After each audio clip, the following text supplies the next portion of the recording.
Happy day, happy day, happy. Y'all know what day it is. Y'all know what time it is. Happy Survivor Wednesday. Day.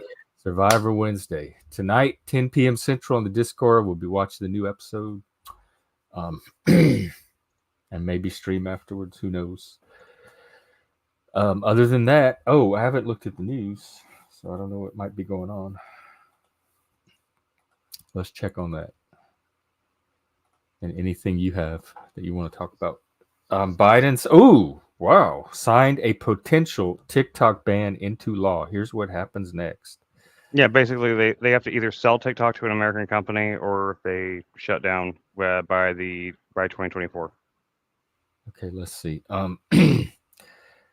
The parent company, which is Chinese and it's called ByteDance, has 270 days, so that's less than a year, to sell TikTok. If they don't, and they would sell it to who? Like anybody not China? Or I guess it they has would to be an American company. American company. Oh, wow. So they would sell.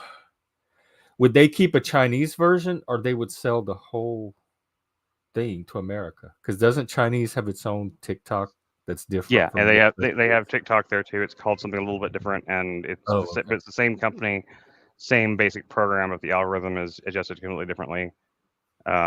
Apparently, supposedly, like it's mostly educational and there's they don't allow any kind of obviously like political discourse or perversity or stuff like that on it. So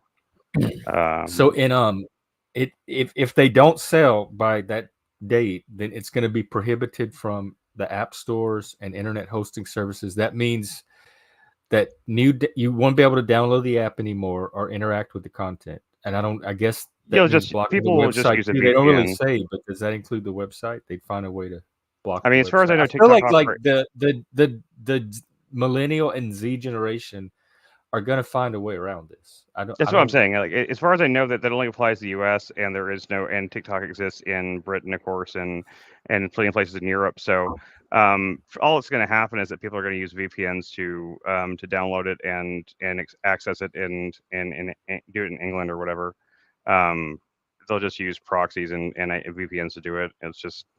It's not really going to make the difference that people, I guess, think that it will or whatever. Now, TikTok itself said they're going to sue the U.S. government if Biden signs that bill. So they said that they said there was no way in hell they were going to sell. So, which I mean, hard to blame them for feeling that way, considering they're going to use the First Amendment, billions of dollars off of it. So, well, this will be interesting to watch play out, especially since TikTok is the dominant platform of the youngest, the latest generation. Yep. Let's see. So that's all I see really that's catching my eye. And some military horses run loose some horses ran loose in London and injured some people. They were military royal horses on the loose. Wow. Army horses run amok in central London. Major update on the blood-soaked horse's condition after running loose in London and smashing into a bus. Wow, this is some major horse drama this morning. I didn't expect to. Yeah, it's like something must have spooked those horses pretty bad, because horses, especially if they're trained horses, military horses, they would be very, very well trained and they wouldn't normally freak out like that.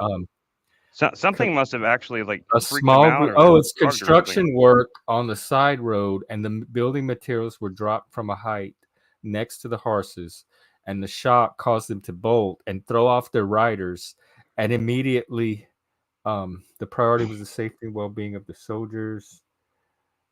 3 soldiers were taken to the hospital. Damn, this is like something out of a movie. Like Hollywood would have to stage this and have a big budget to pull it off, and it happened in real life. Well, yeah, I mean that's a lot of things that they have to stage with big budgets or things that happen. I didn't see the new Easy. Is it on his channel? Let me go look. I saw that Zarathustra Serpent just put a new video. I haven't watched it yet. Escape with Speakeasy. Let's see. Let me give him a gay opinion. Weigh in from a gay. What? Let's see what it is. I just charged it all last night. How did you go through the batteries at fast? He looks generally the same. He still has the beard. The hair is a little. Didn't he have it red or something with braids? He has the hoodie on too. It's hard to tell. But yeah, it's a little more. Um, the color looks more natural and it's more consonant with the rest of his features. Okay, so I guess I give you one and how many snaps up? I don't know. I have to think about it. I don't think it's 2 snaps up, but I don't think it's just a snap up. It's more than just that. So, and I'm just one gay. Don't go by me. I was the gay that never knew fashion or anything. Hey, M. Barb. Oh no, I didn't notice braids. Oh, the short. Okay, I wasn't looking at the short. Let me go check that out. I guess we could maybe stream it. I don't know if he'd mind. Shorts. Did you hear me about Zarathustra Servant picking a video up? Did you see that? Yeah, I started to watch it, but I didn't. Zarathustra You Serpent. talking to me? Yeah. Oh yeah, the History of Glam. Yeah, I haven't watched it yet. finished it this morning. I finished it this morning. Is it really good?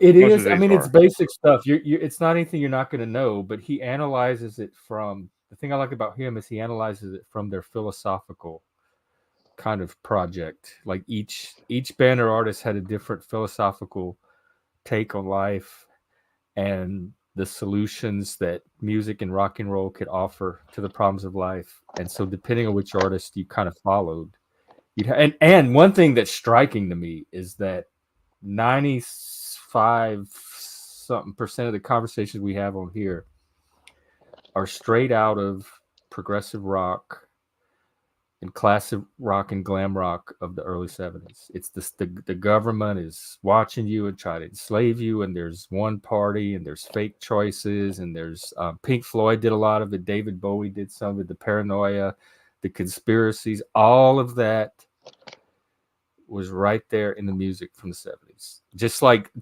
all of Talcott is right there in John Lennon.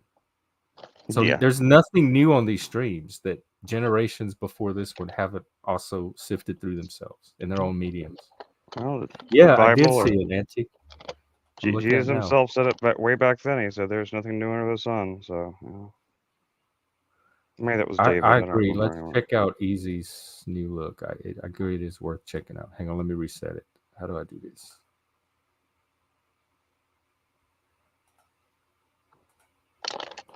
I gotta get the full effect. I don't like this autoplay.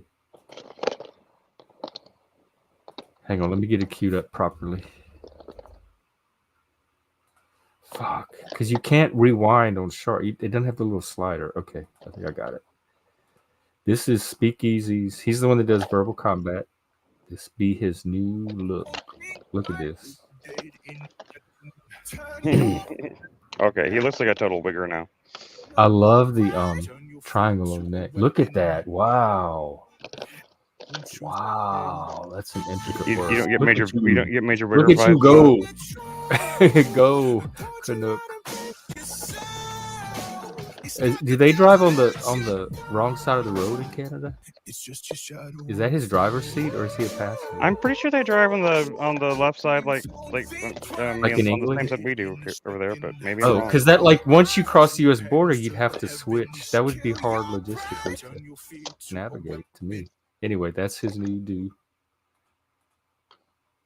So go give him a like or subscribe or thumbs up or something.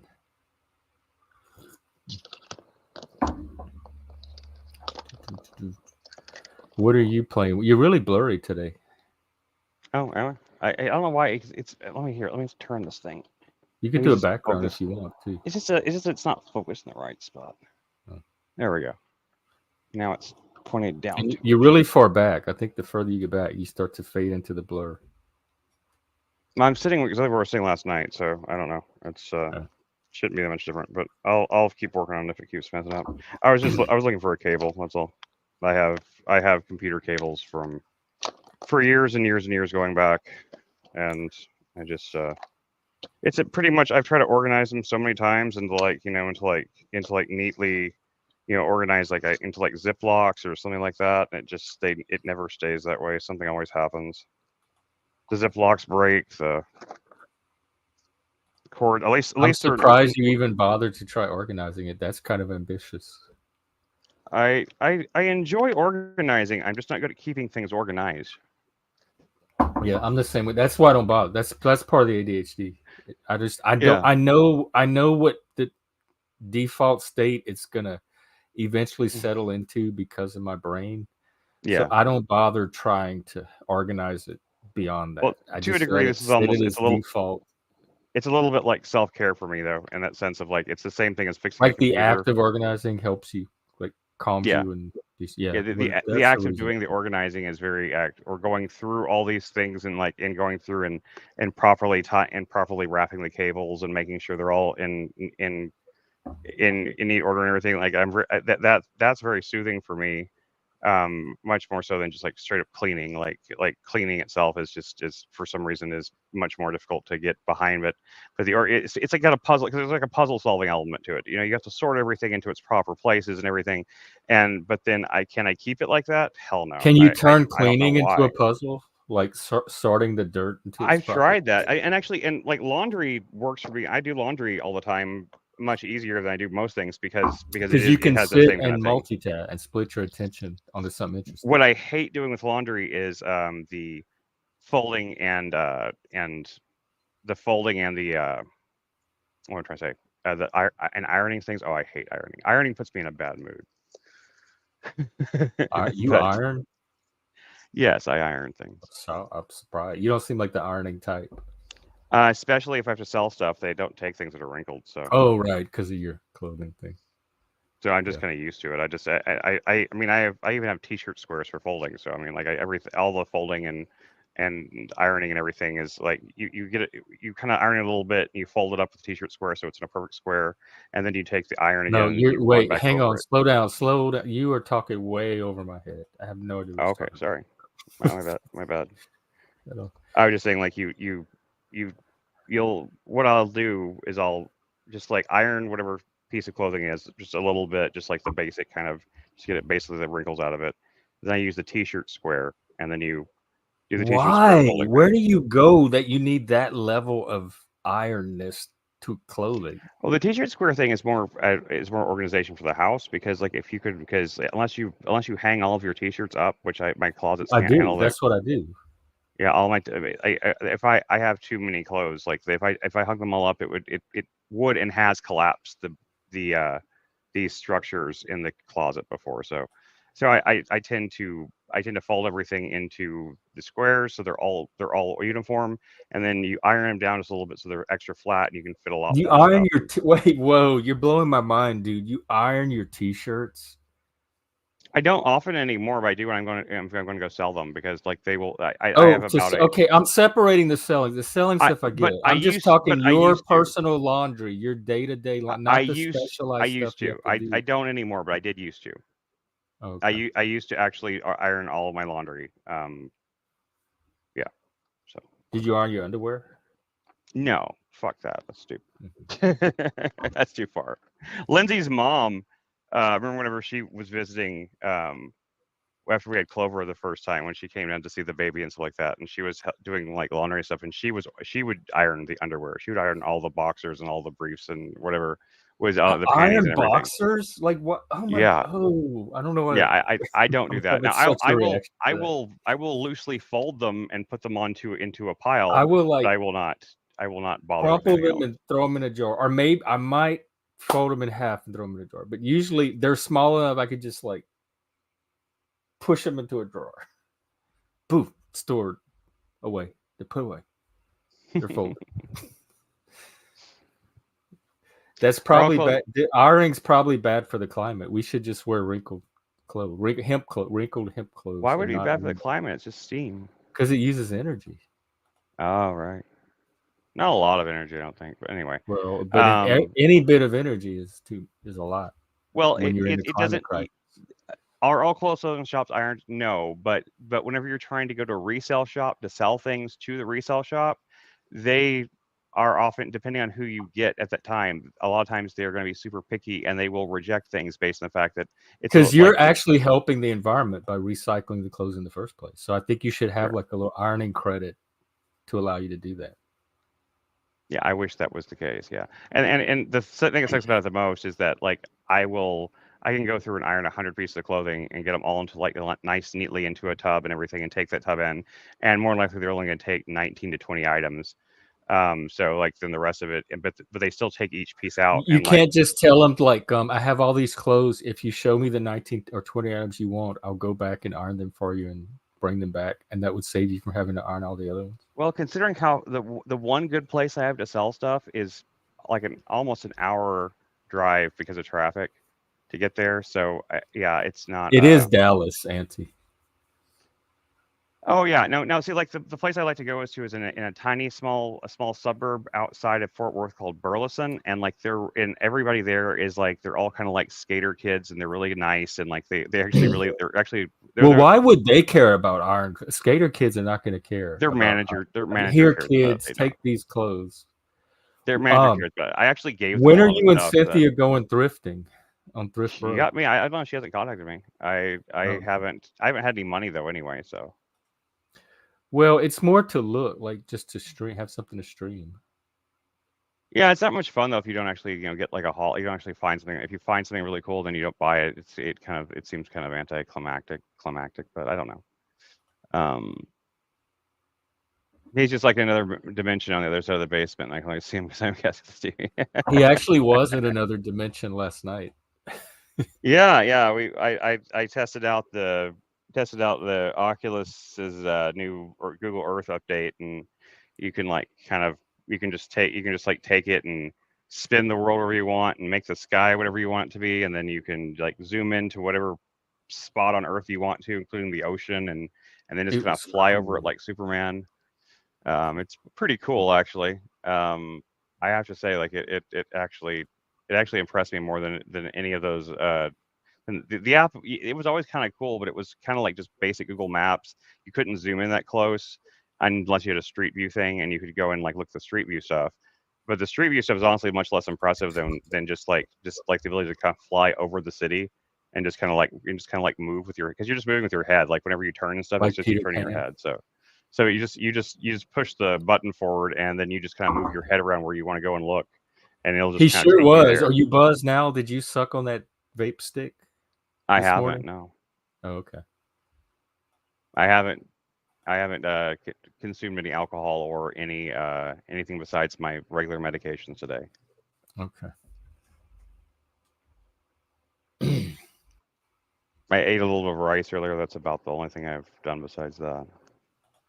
I'm working on it, but hopefully by tonight, I've got the living room is kind of finally on the verge of being kind of workable. So I'm going to That's work. I just got to get the rest of the floor cleaned off, and then I'm going to take my desk Are set you up. going to be able to do all of that without falling?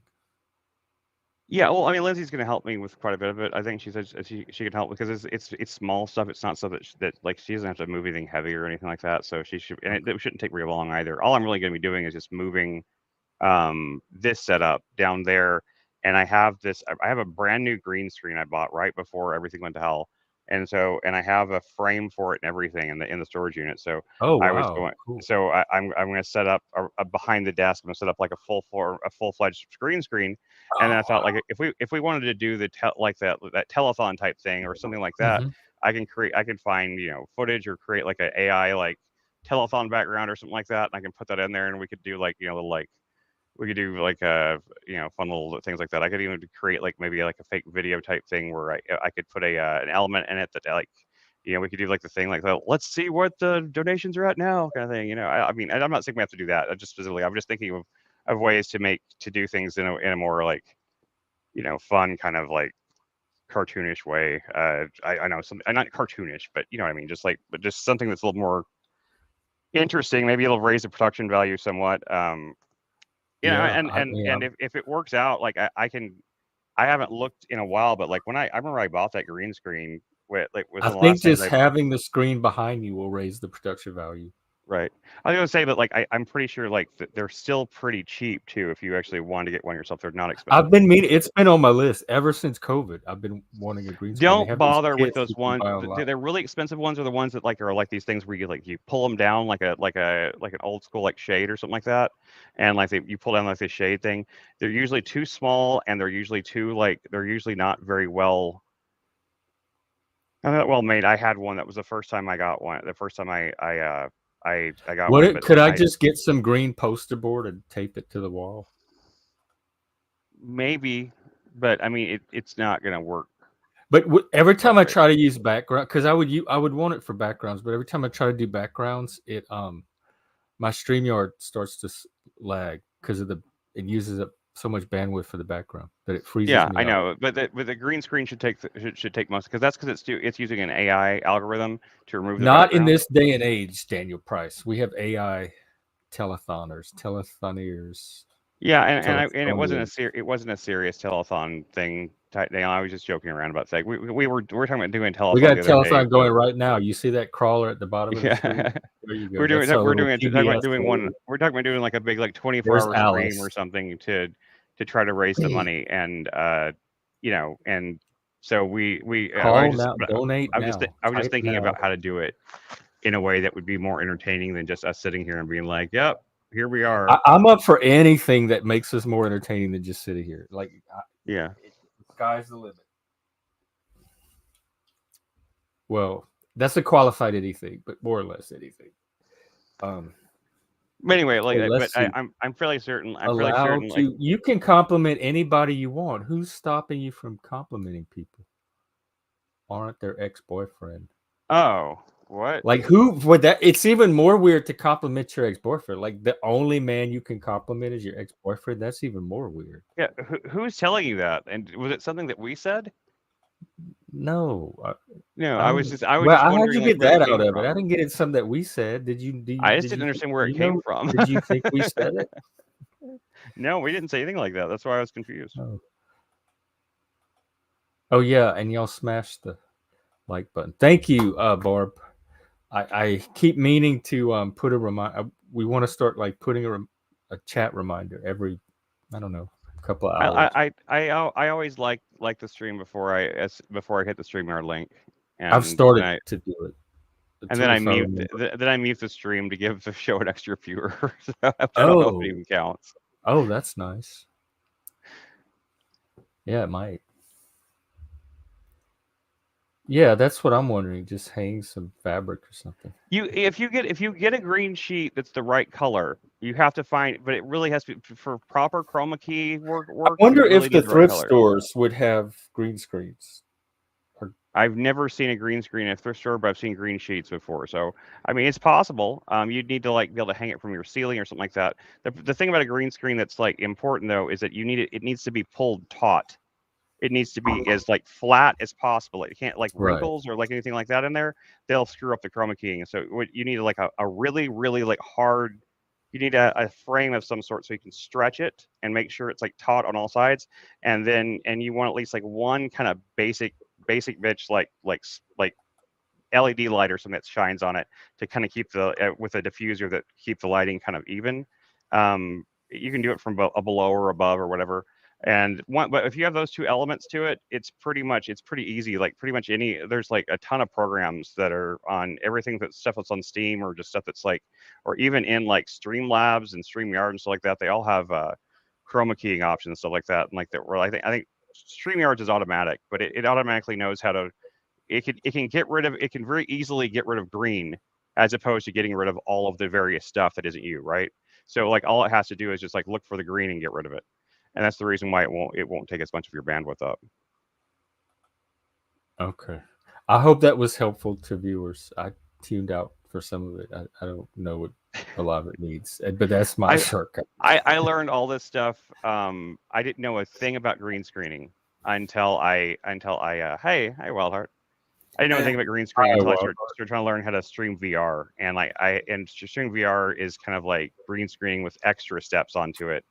And so like I figured I had to figure out a lot of like I had to do a lot of research on chroma keying and stuff like that. And it's not very interesting. You're right, but it is something that can be done without too much trouble. I could walk you through it.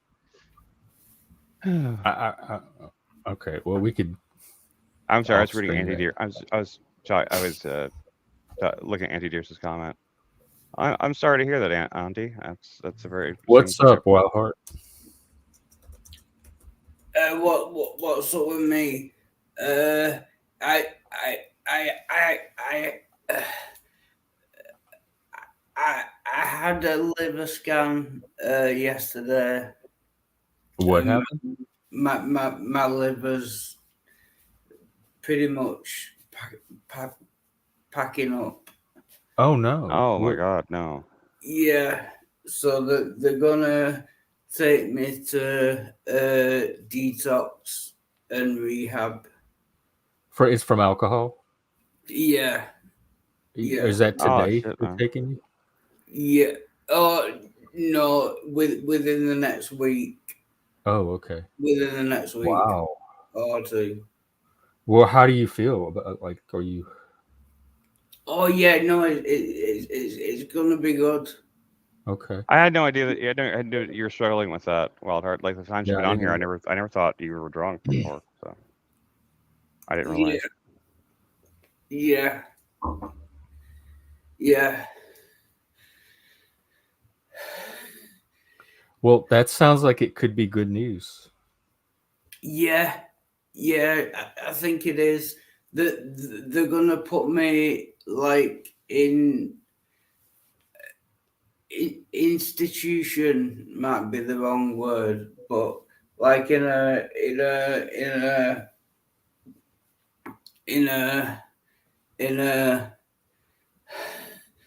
sorry, my head Is it stopped.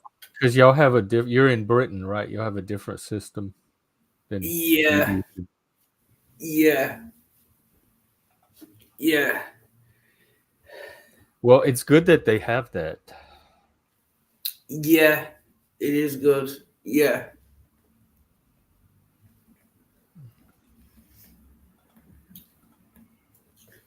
Well, And uh, uh, thank you, Jeff, for letting me on.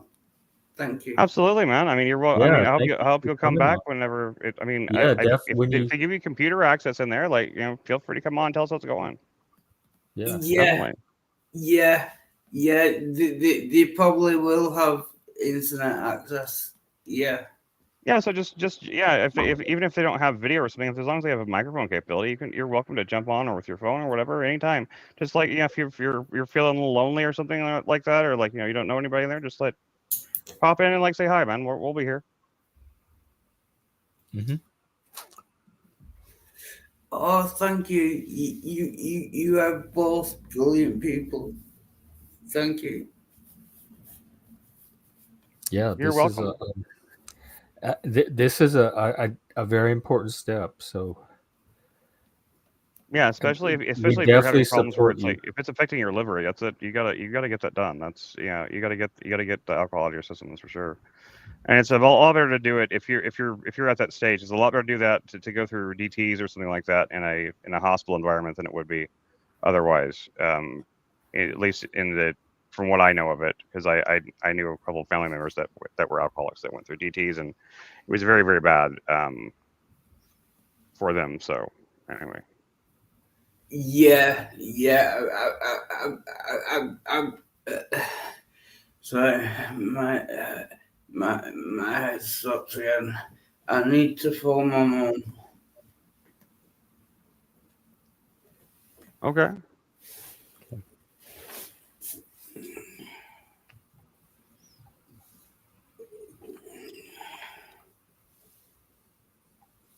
Well, what else is going on? Uh-oh. Here, you want me to mute you? Yeah, as long as you mute him. I don't think he intended to. Okay.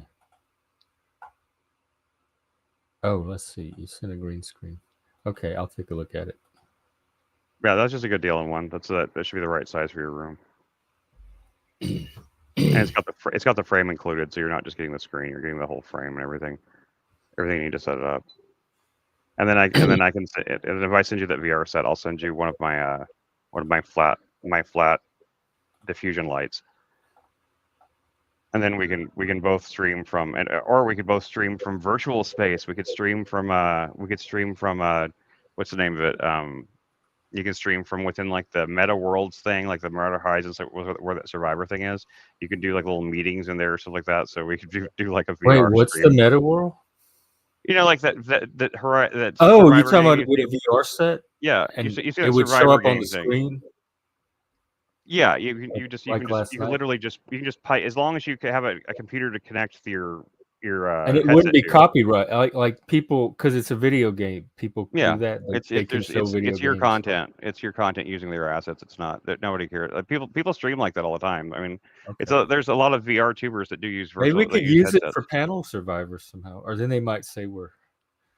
That's kind of what I'm thinking. I'm thinking Corrupt, I'm thinking that using the VR, creating a little VR set in like VR chat or something like that, and using that, because you can even go But in then and, like, everybody would have to have a set, right? Like all the contestants. no, it's like Oh. one person can create the set, and then anybody else with the set or the headset can come into the to the room you created. But that's and what you I'm can saying. see the They'd all need a social mix. headset. Every player Oh, would need a headset. sorry. Yeah, you're right. I was thinking they'd all need their own.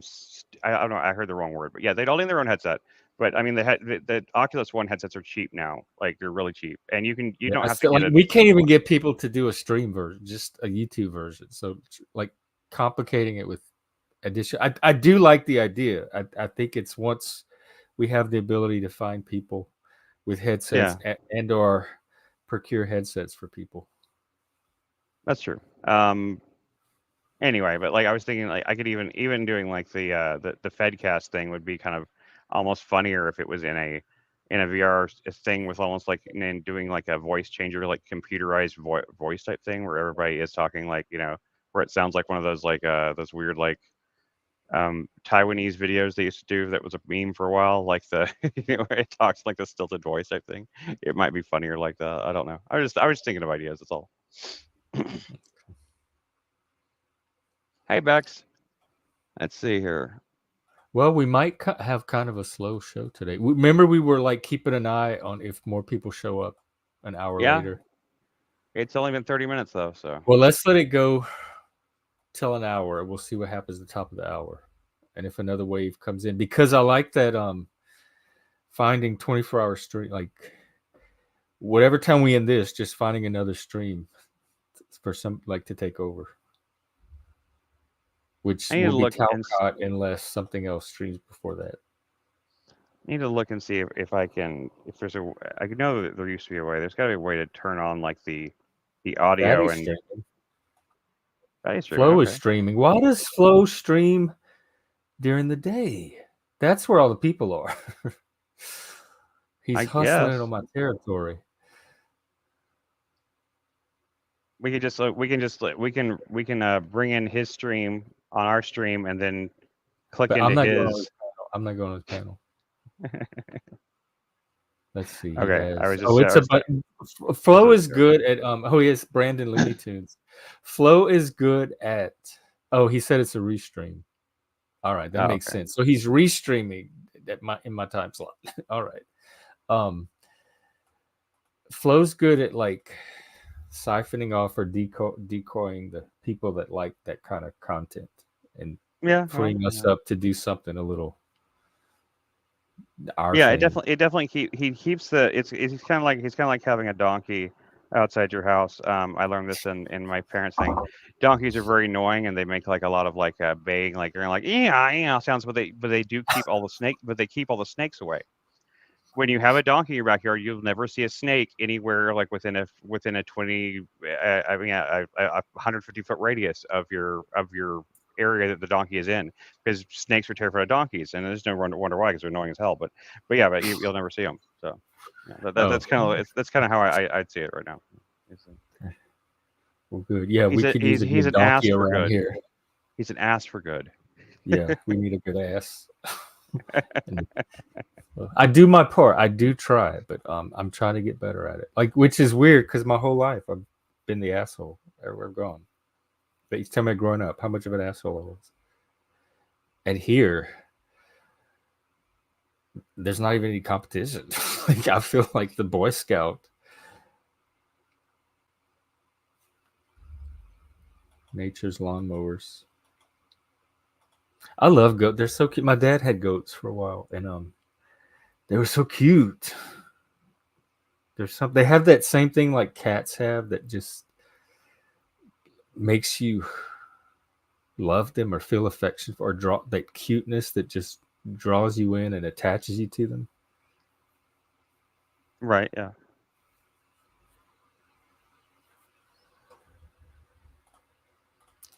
All right. Well, if we're gonna go another half hour, we at least need to have some kind of. I was looking real fast because I was gonna show some more VR stuff. I don't want to do it without like being able to make the audio work. So I was just seeing if there was like a fast answer for that. Okay.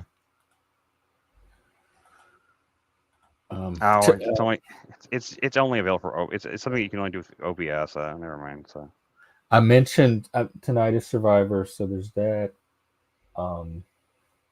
That's it, huh? That's all we have. I'm gonna be playing a couple movies after the stream. I want to do that too. I want to do more man movies because that's what I got. I didn't realize how much that movie last night had some men's themes in it, and so I want to do more man movies. And it reminded me of The Emerald Forest, which is one of my favorite movies from the '80s, where that little boy ends up going live in the jungle with the natives and learning their ways. So I might do that one day soon too. I don't think either one of these are being man movies, but the one about the girls, about the runaway dolls or something, whatever it is, it's a Coen. It's not a Coen brothers film. It's from one of the Coen brothers. From either is it a comedy? Yeah, it's a comedy. It's noir? A comedy, like a comedy noir type thing. Yeah. And then what's the other one? And the other one, which was for like later tonight after Survivor, was is that when I told you Late Night with the Devil, about like the. Oh, that sounds good. What's that about? Yeah. It's about. I thought I sent you the trailer. It's like You did, but I didn't watch it. Indeed, just can you tell me what it's about? Yeah, sure. No, it's like it's supposed to be. And our viewers. It's set up like a found footage type thing. It's supposed to be the original master recording from this 1970s broadcast in England, where there was this guy that did this live show where he would like talk about like the occult and stuff like that. So it's it's not a fiction. It's based on fiction. It is fiction. Wow. It is a fiction, but it's like the setup of it. It's supposed to be like it was like a real like this. So there wasn't really a guy like this. This is all part of the. No, it's all fiction, but like they make it. But it looks really. If you see like the way they shot it and everything, it does look like a 70s TV show. It looks just like it. And maybe I will watch that one tonight. And then so like he brings in some girl that the psychiatrist has said that is possessed by the devil himself, and like so they want to interview the devil. He wants to interview the devil, and then things go to hell, it goes wrong, you know. And he's out there. I saw him on a panel the other day. Yeah, I think I'm in. I'd be down for that one. What's it called? Late Night with the Devil. Late Night with the Devil. That's what we're having tonight. It's not done charging, but okay. Yeah. And Late Night with the Devil, and it's in addition. I was gonna just say I forgot. Anyway, doesn't matter. I had something in my head I was gonna say, and then I just like. Yeah, I know. That's normal around here. I have that too. Okay, well, let's try to kill 20 more minutes and then check the numbers and figure out how to. Another thing I was thinking about, I'm probably going to have to, once I figure out how to find some part-time employment that I can tolerate, maybe like gig work or something, I might have to move around the day streams anyway to make room for that. So we might have to just start. But if we do this 24-hour concept, it's not really going to matter. I'll just take part of the 24 hours when I'm able to, but there'll be something going on outside of that no matter what. So it won't be as crucial to be here at specific times. And, even though it wouldn't be a space where there necessarily be somebody, if there were times that nobody could be there, we could always like restream a previous episode or something in there. We always do a restream type thing where we could restream like one of our older things, like. I guess so, but I like being there to interact. I do too. I'm just saying that. I mean, like it just in case there's ever a time. I was thinking about that too. I was thinking about what if there's a time like when neither of us could do it or something like that, you know. And I was like, well, because then you don't want to break the consistency of it being up, but you could restream a previous stream and people could still interact in the chat, you know, like they wouldn't have to necessarily. I was never fooled by Blair Witch. It seemed stupid to me, not suspenseful and anticlimactic. Like I was Yeah, it aware of is. the hype, and people were like people that were watching it were really scared. Everything. So when I finally got a chance to sit down and see it, after all of that, I There are was like, there's what some are they creepy. reacting to about this movie? It's just a piece of like boring. It's so obviously like kids trying to make a sensation happen, Yeah. and there was nothing interesting about the footage. None of it was scary. No, I know like the like the banging on the tent thing and stuff like that. It's like it's all it's got that kind of thing. It's Yeah, like, all that was like, fake. Like that's so fake. You don't capture it that perfectly, just spontaneously.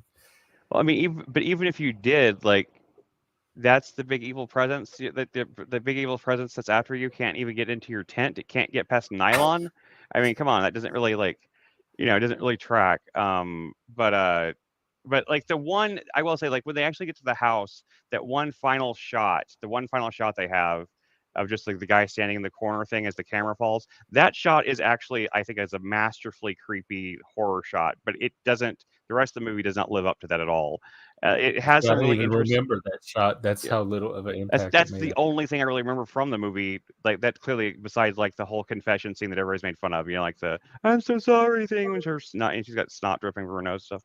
Auntie, do you mean like for me, this is my dream. I don't even know if it exists. I just leave my house one day and I go somewhere and I say, "Hey, I'm available today. You have anything you need doing? I can give you 4 hours or 6 hours, whatever, and then come home and do that, 3 or 4 times a week. Just have, and I don't want to like a bunch of bureaucracy, applications, hoops, waiting 3 and 4 weeks to verify this and 3 interviews and all. I just want to show up and offer I'll do anything. I'll serve coffee, I'll bag groceries, I'll maybe not dig a ditch, but maybe like landscape or something. And hell, I'll even dig a ditch. Who knows? I've never tried it yet.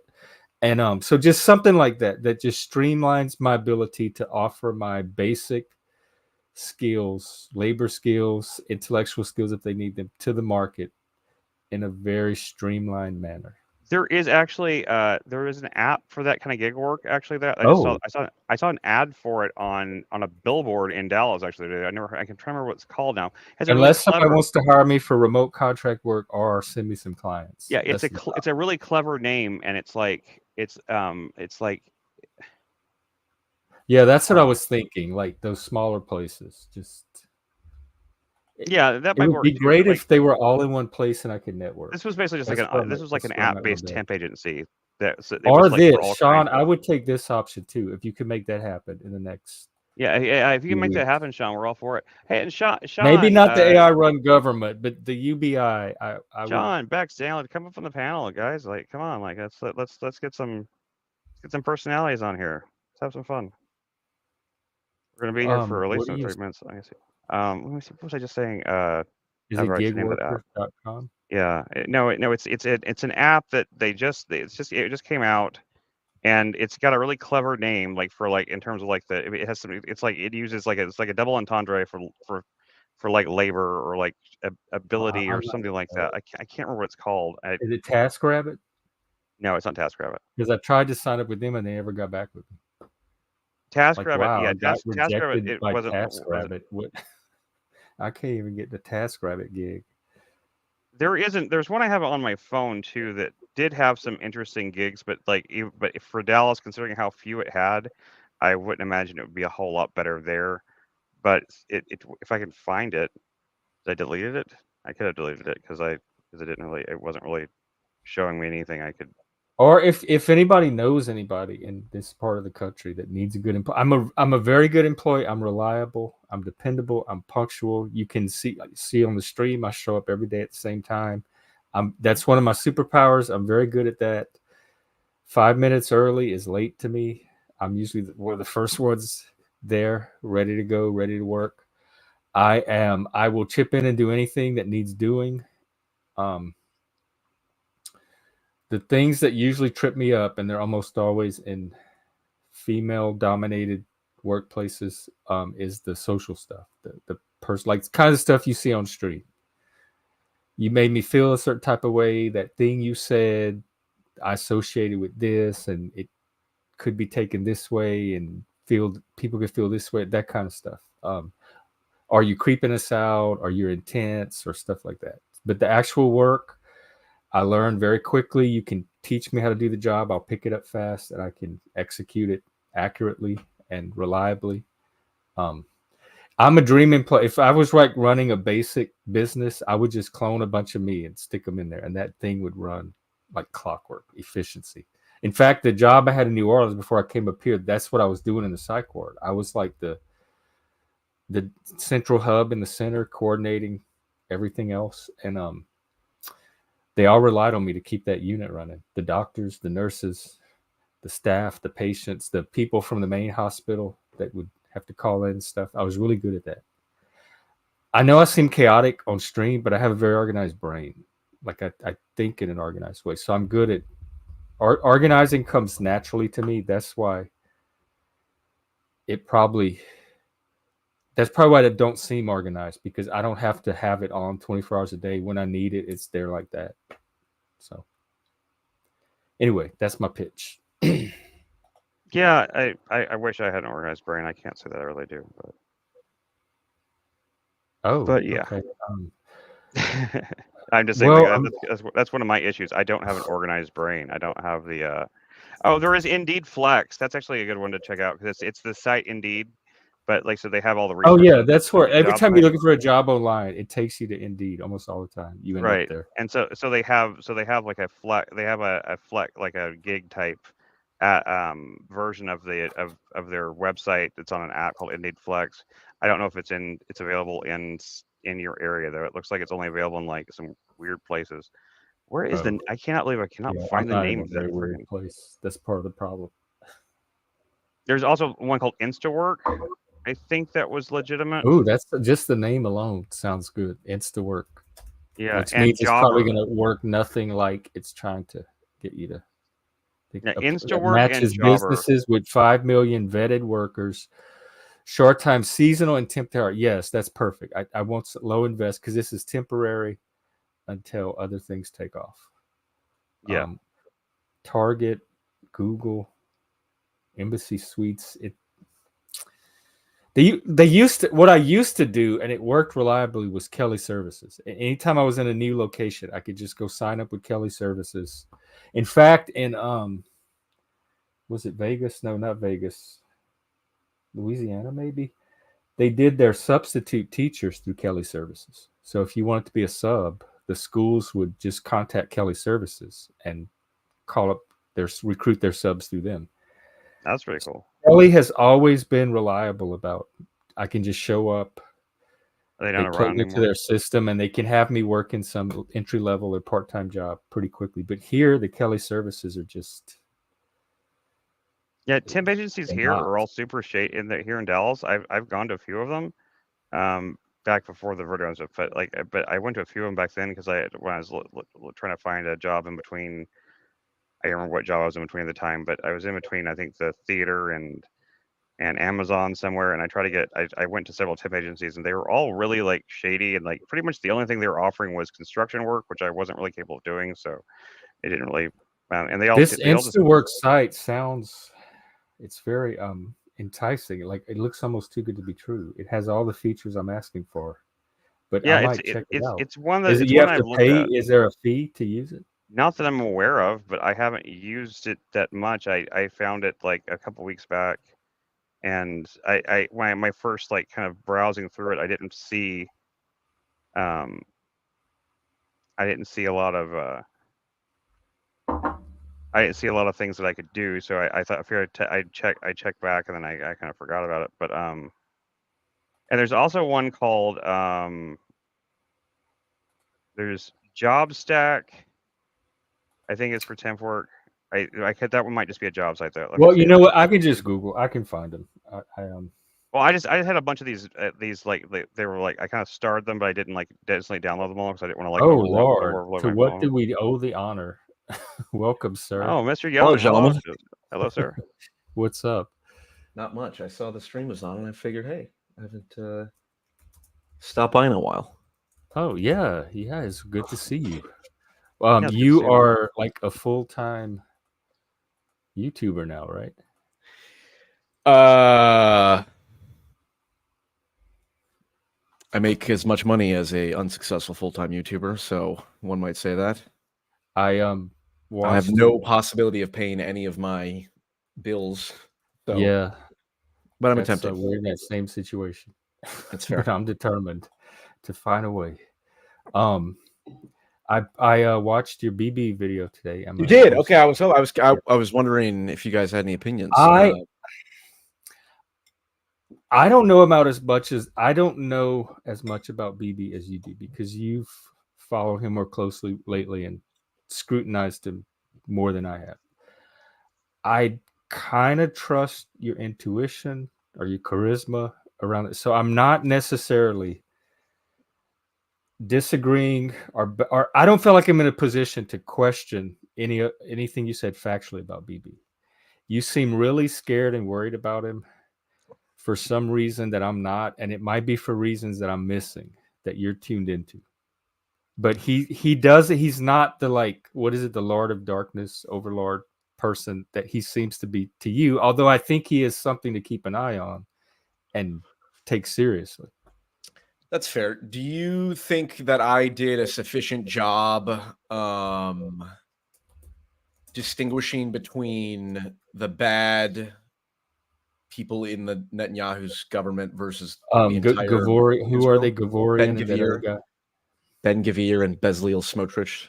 I'll tell you my reaction when I watched it. When you mentioned Yeah. those two, you said Ben Gvir, who thinks the race is superior races to, are and this more- other guy who's a homophobic. This, and I thought that sounds sensationalistic. I want to dig into and see what's behind the claim of he thinks that's superior. I want to hear it from his words and his side. Paul may be right. He may actually be saying this, but I want to get what Paul's building this off of.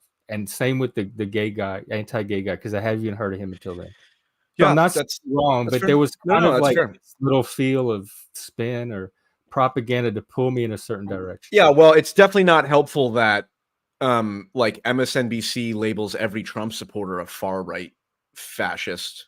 Right. Because like yeah. if every day people are, well, Trump's a far right fascist and all that. With the 2-hour docs, I watched them read, so I generally trust us on this. Excellent. And Dolbez, this appreciate it. helps you too because I highly respect Dolbez's opinion. He carries a lot of credibility with me, so this tends to bolster Good. you as well.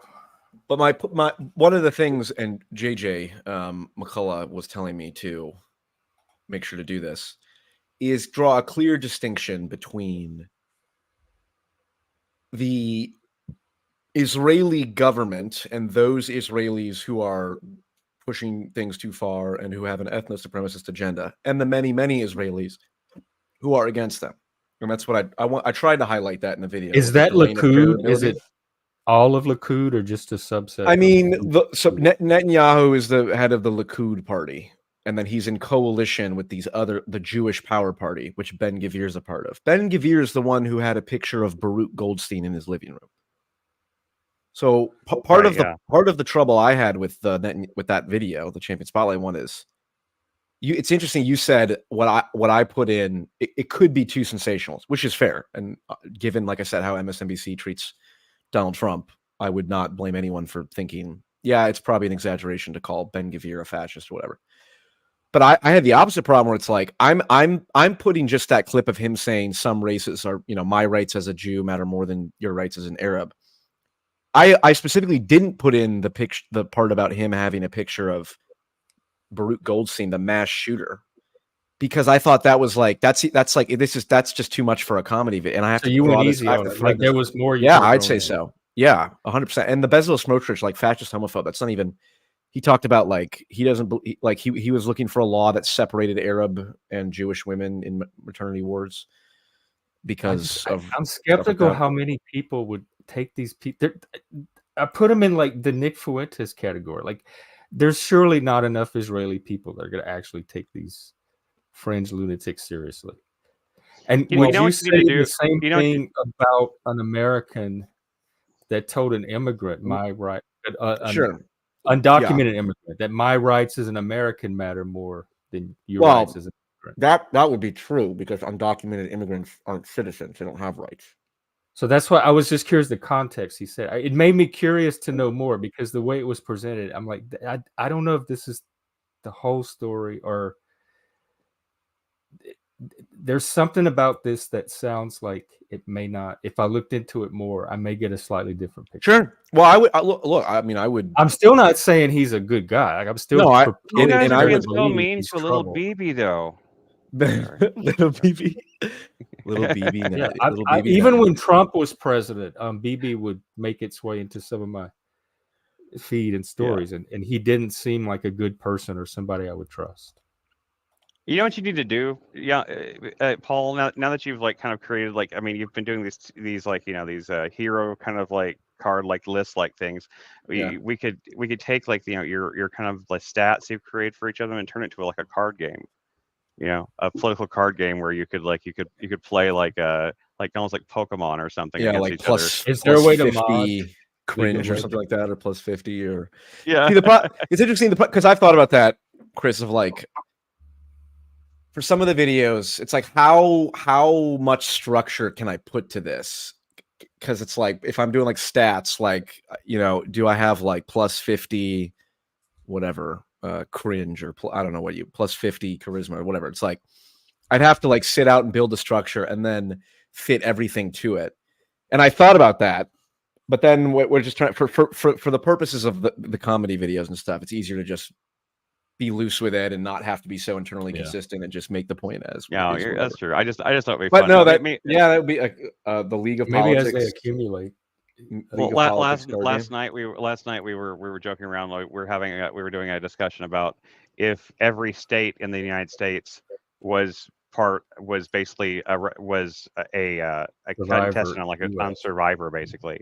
Like which states would get voted out first? Which states who would win the Survivor game amongst all the 50 states of the United States? And like who's gonna have the biggest targets in their back? Who's gonna like something like that? Paul, I did what this guy's saying here. That's when they did help me with the video. Is when you had a shot of Putin in there and you kind of analogized into Putin, and that made me understand. Oh, okay, that's the context. The subtler thing. Yeah. So having Putin in there did help make that connection of where to place BB. I mean, my problem is it's a hard line to balance between comedy and commentary. And I said in my video where I said I quit, I said I did kind of fuck myself by promising to do BB third. Netanyahu is pretty hard to do compared to Jordan Peterson and Vol. Oh, I think you did fine. Okay, because your comedy is very cerebral and ironic, and I don't know that it's for the masses. And you had mentioned the other day you were thinking about giving that up. A, I don't think you're going to be able to long term, but B, I don't think you should. I think it's tailor made for the audience that's going to be able to receive it in the way you're intending. Yeah, there's definitely a balance. One thing I was thinking of is I need to focus more on the empathy part of enlightened centrism. Like a crucial part of enlightened centrism, maybe the foundational part, is empathy. It's like there really shouldn't be anyone who you can't say, I can understand why someone would believe this. I mean, almost anything, like flat Earth. Cognitive empathy? Yeah, definitely. Well, and also... Well, what is cognitive empathy? Okay, we had an example. Go ahead. What is cognitive empathy? I've heard that and I've used it, but I don't know if I. Oh, like what you just described, the ability to kind of see something from other person's point of view intellectually, even though emotionally. Yes, without right. But still understanding why they might have an emotional investment. Uh-oh. Okay? Yeah, we had an example come up on the stream last night. There are some people that, like when you're in grade school and you have to raise your hand to go to the restroom, they see that as programming and control. And I was trying to tap into the psychology that would see something as innocent as classroom management as a Oh, as form of like, controlling? and I couldn't make the leap. I just did not have the Sure. cognitive ability to see how Mm. somebody might experience it the way that they were experiencing or seemed to You be. just need to listen to some Pink Floyd, man. They'll open your mind up, you know. I do actually, and they talk about how the government's a machine, mind controlling everybody, and there's this We elite. don't need no education.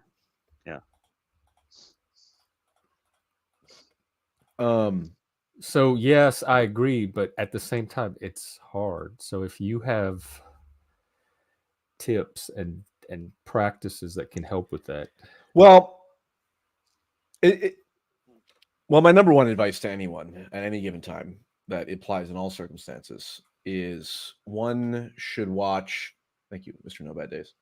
One should watch more Jordan Peterson. I'll try. You can never go wrong. Have you watched like his old lectures, like the I tried. 2016? What is it? The maps of me, the one where he's in the classroom and he starts Yeah, talking yeah. about Nazi Germany. And then an hour later, he's like 2 more seconds into the story. He does. That He what I does. did He does try focus very on hard. Even Pinocchio. the kids were walking out of class. I'm like, I relate to those people. That girl that just got up He and does walked focus on out. Pinocchio a little bit more than I would like in some of those lectures, but other than that, like I think they're brilliant. I love watching them. Yeah, I don't find the Pinocchio story as deep or as interesting as so many intellectuals do. I've seen it used Yes, in I so many agree. things. I just don't think Pinocchio is that deep. I just really don't. I like I did like his lecture with Stanley Camille Kubrick was Paglia. obsessed with Pinocchio. I You know, got a that's the lot reason out why the AI artificial intelligence, the Steven Spielberg movie, it's basically it's also a futuristic retelling of Pinocchio. That's like the point of the Stanley that was Kubrick was obsessed with Pinocchio. that was because that was his project. That was supposed Oh, to be his interesting. dream project, and he was obsessed with Pinocchio. And every time they would write drafts, and he would bring in other writers to help him and stuff like that.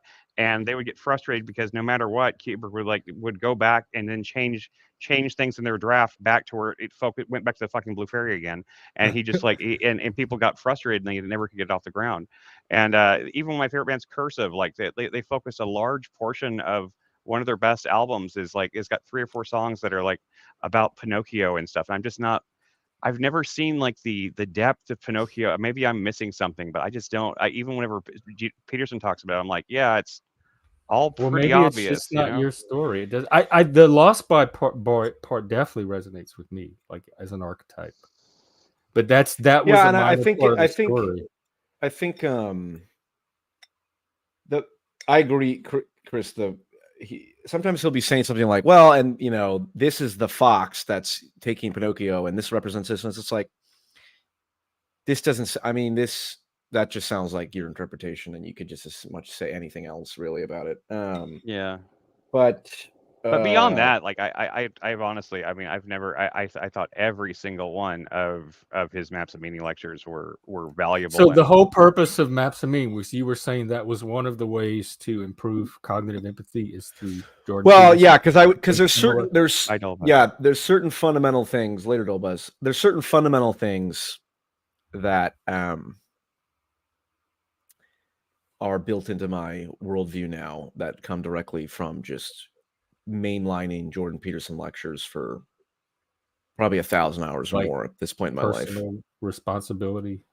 Like but also limits of freedom and but also just like how everyone has the capacity everyone has the capacity to be a Nazi. Everyone has the capacity to torture another human being alive and have pleasure from it. Yes, I've always thought that, but there's probability and possibility.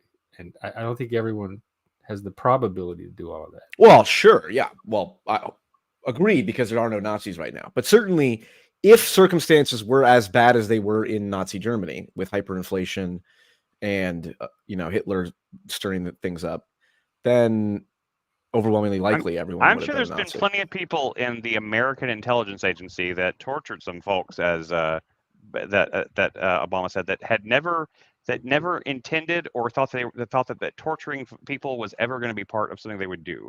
They got in a situation where I mean, that would be a line for me. Nobody would convince me to cross it.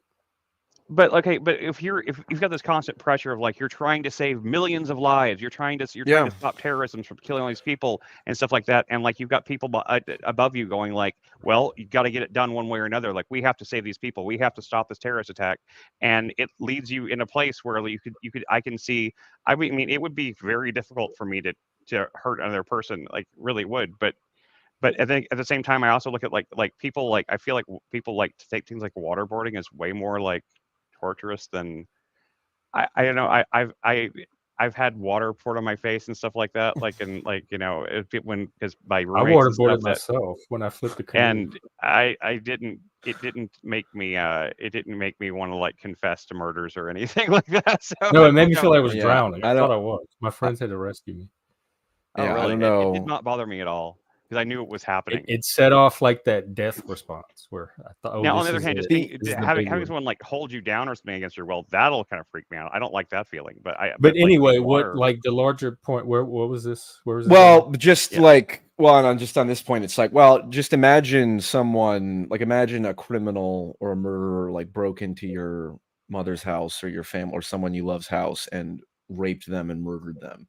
It's Oh, like, Lord. and then you confront that person. It's like, I can very easily imagine myself in that circumstance and then go, okay, I would probably enjoy lighting that person on fire. Or enjoy is the wrong word, but it would certainly be within my realm of capacity if someone did the most horrific thing to Yeah.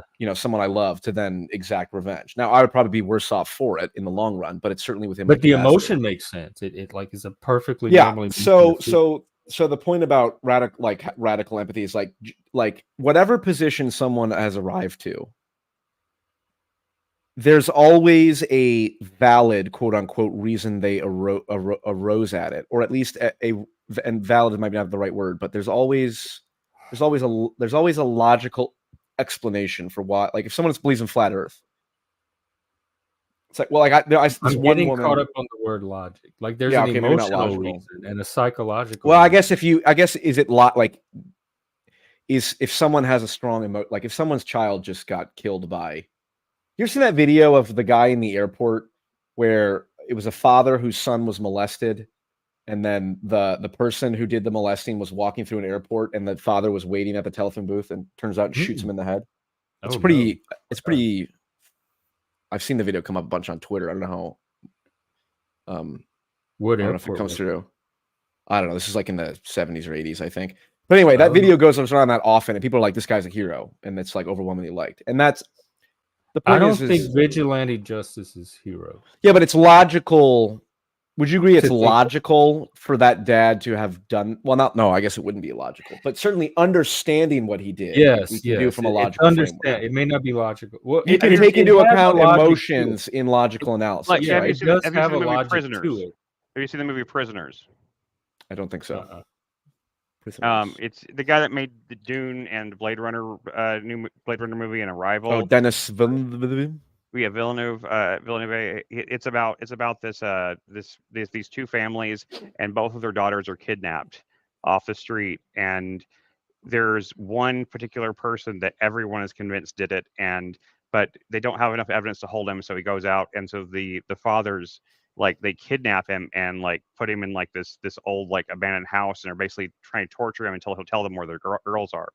And it spins out from there, but it puts basically those questions you're asking. Basically, that's what the movie's about. It's about that kind of question of like these people are. I mean, like, yeah, what they're doing is Like horrific, but they're trying to save their daughters. Like their daughters are caught, are somewhere inside But of. they are. We have a due process for that. That we as a We do, society but but there are cases where due people to process take that does upon fail. themselves, but to let. Yeah, it's not necessarily people saying it's train justified, do it. but it's understandable. Yeah, Right. exactly. And That's it's a very moral. It's a very morally gray. Very very it's totally worth watching. I understand that. I understand the wish for revenge, vigilante justice, Greek tragedy is full of everything. It's not hard to understand. I don't understand things like I had to raise my hand to go to the bathroom. Therefore, I'm enslaved and oppressed and programmed. And Oh, yeah, Well, what if you were what if you're just pure paranoid? nonsense. What if you're paranoid? That's the only explanation I had. That's the explanation I keep using. Is these Yeah, are but that's just a- really paranoid people. But But- I don't. okay, but that- I don't have the psychological experience of paranoia to be able to cognitively empathize with what their experience. But you've had the Other than, like, experience of certain like drugs. I you've was had the paranoid. experience of like being suspicious of people's motives, I would assume. on drugs, on certain drugs. Okay, that's fair. Me too. I I could be yeah, I can paranoid, have- yeah, I but can like be that's paranoid a on very drugs. temporary state. If they're in that state all the time, But you've had the experience of being suspicious of someone else's motives, right? Like you're kind of like you're talking to In, someone. yeah, you're kinda in, like, the, "Eh, in I the don't really panel know." verse, I don't know how you after can. I got to know them, yes, like as I discovered they were a narcissist, or so then I would scrutinize them. But a So stranger, can you until I yeah, have a reason to, it's not my natural instinct to be suspicious. that's fair. But can you understand? Can you put yourself in the shoes? For example, you take your experience of being suspicious of someone else's motives, and then extrapolating that to imagine you felt that way about literally everyone. Like your teacher, I'm Yeah. suspicious. Yeah, I can't. I'd Can have you to cognitively share with that. empathize? Maybe with that? Chris, maybe that some point- role playing. If we do like a role playing game or something, that would let us tap into different characters. I might be able to Maybe get so. into it if I had a purpose like that. Well, I mean, like what you're describing, as far as I've seen and as far as my research into it, because of its close relationship to my life, sounds. I mean, someone who's that paranoid is pretty much schizophrenic at that point. They're having delusions. I mean, they're in a state of psychosis. They believe that everyone around them's out to get them. And the strangest thing about schizophrenia I learned in all my research is that the first documented case where they actually started calling it, where the word schizophrenia is a French word, I think, or something like that, or it's a root in a French word. But it was a case in France in the 1700s, and it was a guy who was locked up. But he literally believed that even back then, this is before the technology, before we had surveillance state type stuff. He believed the government was following him, and that they had ways to read his mind, and that they were. I mean, like that idea doesn't even come from our current technological age. yeah, That is something that has been around since basically like slightly post medieval times, and that's there's all that complete distrust of authority and that paranoia about it is built into schizophrenia. It is part of what it is, and it's very strange. It's the kind of the creepiest thing about it is like, why would people back before like surveillance technology and all like the stuff that we have, why would they even like come Why up do they with feel that? that But way? that's Yeah. but that's So exactly how are people that are not schizophrenic supposed to develop cognitive empathy for schizophrenic people? Just like people that are not autistic. Take It's mushrooms. the theory of mind double empathy problem. How are they supposed to develop? Take enough cognitive- mushrooms and have a crazy enough trip, and then you'll imagine that all the time. I don't know. It's for me. I Jordan have Peterson I- and mushrooms. I have empathy for me. Jordan I have Peterson empathy mushrooms. for it You'll go far with that. because I live with it. I live with my wife. Right, but the ordinary person like me, I ordinary don't person, live I with don't it. know. I've worked with it, and I had some empathy. I from do hearing their have stories. somewhat of a mission, in some of these conversations, stuff like that. When it comes up, I do try to educate as much as I can about schizophrenia, because I didn't know anything about it before it was in my life, right? And everybody kind of has like this really like cartoonish idea of it. It's like they have Brad Pitt and 12 Monkeys or something like that as like their archetype for what a schizophrenic is like. And schizophrenia is far more subtle and far more insidious than that, and it's much less dramatic at first. It's first anyway. But when it starts, you would have no idea that was what was happening to your loved one, because it just doesn't present itself that way, and it's very, very subtle in a lot of ways. It's just like How does it like, present in, like you said, it's insidious? What is the insidious presentation of it? because it starts out as just kind of like is like kind of mild paranoia about little tiny things, and it builds and builds and builds until like the person is hearing voices, and they think that those voices are coming from, the government is speaking thoughts into their head, and like it's like, I mean, it was. I don't want to go into. I don't want to, Sure. because I don't want it just to be. I don't want to just embarrass her, but like, I mean, it's like some of the things that Well, she you was did actually. explain all that. I have not. I haven't gone to the. I haven't gone to the full. I haven't told the full. Well, extent of we it, were 'cause talking don't- kind of yeah, about don't- the limits of cognitive empathy. Like there's certain states that, like abnormal states, that it's going to be harder to be cognitively empathetic toward. it is definitely harder. Definitely, yeah. it's much harder. experience of those states. But we're talking like for political purposes, conversations around, like as a centrist, around political issues and trying to understand why someone may have a different position. I find the moral foundations theory helpful too, that we just have different values. Well, it's kind of also wired into us. it's and I guess to your point, I guess that the centrist part, it's more about political positions. It's like I can understand generally why anyone has arrived at any political position, even the Jewish extremists or the Muslim extremists. It's like, well, if I was taught from that's fair. If I was taught from birth, these people hate me and want to kill me. Yeah, it's not difficult for me to go, yeah, I'd probably want to kill them too.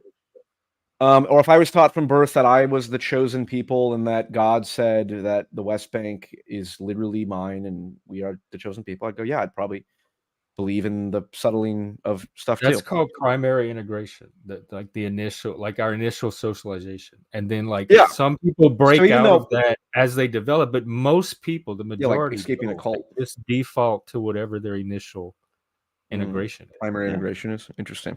Yeah. So, but just not the other dichotomy that I use as radical empathy is like parents who cut off the breast of their 13-year-old daughters and like transition their child. It's like, well, I view that in the same light as I view a parent who sends their 13-year-old kid to gay conversion therapy.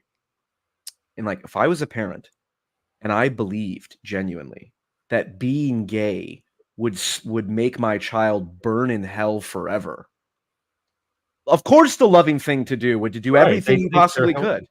Right. And with the parents who transition their kids, it's like, well, if my kid said they were suicidal and all of the medical establishment said this is valid treatment, of course I would do that. And so, it's like, well, it's very easy to say, well, any parent who would send their kid to gay conversion therapy is just this psychopathic monster. And any parent that would cut off the breast of their 13-year-old is a narcissistic freak. Is that true some of the time? Sure. Yes, there are definitely parents who are like, oh, I want to have as many trans kids as possible because it's hip and cool. That's not what they're saying explicitly. That's how their motivation. And there's probably fucking just like one-dimensional brute force Christians who are like, no son of mine's gay under any circumstance. I don't give a fuck about hell. I just don't want to be gay because it's fucked up. It's like, sure, that's there. But I do think that my whole point is enlightened centrism must be fundamentally based on empathy, more so than irony, which is what I've been leaning into as of late. So I need to step back. I don't think the two are exclusive. I don't want. Yeah, I agree. Listen, there's no scenario where I ever not be ironic or not make jokes or not be a comedy. Okay. I'm a comedian. You were questioning legally on your street. Legally, everything I say is comedy. In case anyone wants to sue me. Okay. Right. We're all. Everything you say is yes. I think I had an idea I want to run by you. Just finish your thought, but I don't have an idea. Yeah, no, that's it. What's up? Oh, I was wondering. I mean, I have no idea if we even be able to pull it off at this point, but like it was more than at the beginning of the year. I was thinking about doing this thing where I want to do some live thing here in Dallas, and I wanted to set up like this kind of stage, kind of like a variety. If we have some bands and we have some sketch like this kind of play sketch thing through it, and I was going to try to make it where you were running on a platform. You were running for president. You would announce your thing for president. I was going to make like a. Well, you just blew it. Now. This is me announcing my thing for president. I was wondering if you'd be interested in playing a character like that. If he was trying to tie the streaming universe into some real world event. And the characters on YouTube. I thought we could have a experience. I could see if I could get a hold of comedy. Yeah, I thought I could. Because he has experience producing these types of events in real life, so he's trying to figure out how to tie him into, like getting the big names on YouTube, or as big a name as we could draw, and doing some in-person thing. And well, the whole idea was that it would be announced like you're doing like a joke election, but then it got taken too seriously, and it was just gonna. I have a whole Well, you just ruined it now though. The cat something. I didn't ruin it because like there's only people watching, but it'll be fine. Well, and Paul's moving in a different direction anyway. He's capturing the young, college it's a comedy role that don't own corrupting the youth. Yeah, I thought it would be hilarious if I get Blair White to play your fake your first lady, Your potential first lady. Well, listen, I believe there's a ton of people. Aren't there a ton of content creators and YouTubers in Austin? Yeah, That's the main. Oh, I was just really? there a couple. there's a bunch of them here in Dallas a week too, ago. but Yeah. Who Y'all are come the out. big ones in Dallas? Is Blair White in Dallas? a lot of them I are on the think left. Blair but White is in there's- Dallas. I there's- know there's- who's Cynthia. the lady on the plane that said that motherfucker is not real. Tiffany Gomez, I think. was- I know she's yeah. in Dallas. I actually know someone who is her neighbor. I think Blair White Um, lives in Austin now. is But in she Dallas? did used to live in Dallas. Who's in Dallas? You said, Jeff? Blair White used to Rowan? live in Dallas, but now she lives in Austin. Yeah, Roan's in Arlington, I believe, which is right by Dallas. Yeah. Yeah. It closer than Dallas Fort is. Worth. I mean, every DFW area is all the same thing. I don't care what anybody says. Yeah, no, Dallas Fort Worth it's all the same thing. Yeah, look, the long-term goal for me certainly is convert what I'm doing online into something material. I don't know what that form will take yet, and I don't know what the best use of it is, and I don't know what scale it needs to be before doing that. Like Destiny, he did his whole progressive, whatever the fuck it's called, canvassing thing, I think in Ohio, and he got like a couple hundred people there. And I'd like to eventually be able to leverage something like my channel into that, except for like, well, what if we did ranked choice voting in whatever state, right? Let's get 100 people together and canvass for ranked choice voting. transparency. Or algorithmic. Yeah, I need to. I'm constantly reevaluating what are the best policies. I think one of them is banning social media for kids under the age of 13. What about parental rights? What do you mean parental rights? Like having that be left to the parents to decide. The problem with that, I agree generally, but the problem with and Tristan Harris made this point is like parents just don't have the capability to regulate that because you have like TikTok, you have multi-billion-dollar algorithms. You have the smartest people in the world creating algorithms that specifically are designed to hack your brain like digital crack. I mean, that's what it is. It's digital crack. And it's the parent versus that. It's like there needs to be systemic rationality built into our structures. It's my new favorite term. Not my new favorite term, but this is a term I like. Systemic rationality. You know how there's systemic racism? Systemic rationality. Well, why don't we just leave everyone to be free and we'll assume that they'll make the most rational choices? Or we build in the rationality into the system. Like it is the rational thing to wear a seatbelt. So therefore, we should build the law that you have to wear a seatbelt into the system. My favorite example. What if there are situations where it's more rational at that moment to not wear a seatbelt? Seatbelt? Okay, all right, that might be a good example. The individual Here's the best be example. allowed to assess. All right, you tell me this. You tell me this is my favorite example, and this is personal for me. I am allergic to peanuts, almonds, cashews, tree nuts, all nuts. Okay, you're missing out. I know. I'm disabled bodied. I'm on the intersectional hierarchy. I think it should be. I went to Europe and their menus. There's a law that said when you have a menu, you have to list out whatever like the major food allergens are for each item, right? So like it'll say like the spaghetti pesto, and then it would say contains 1, 2, and 7.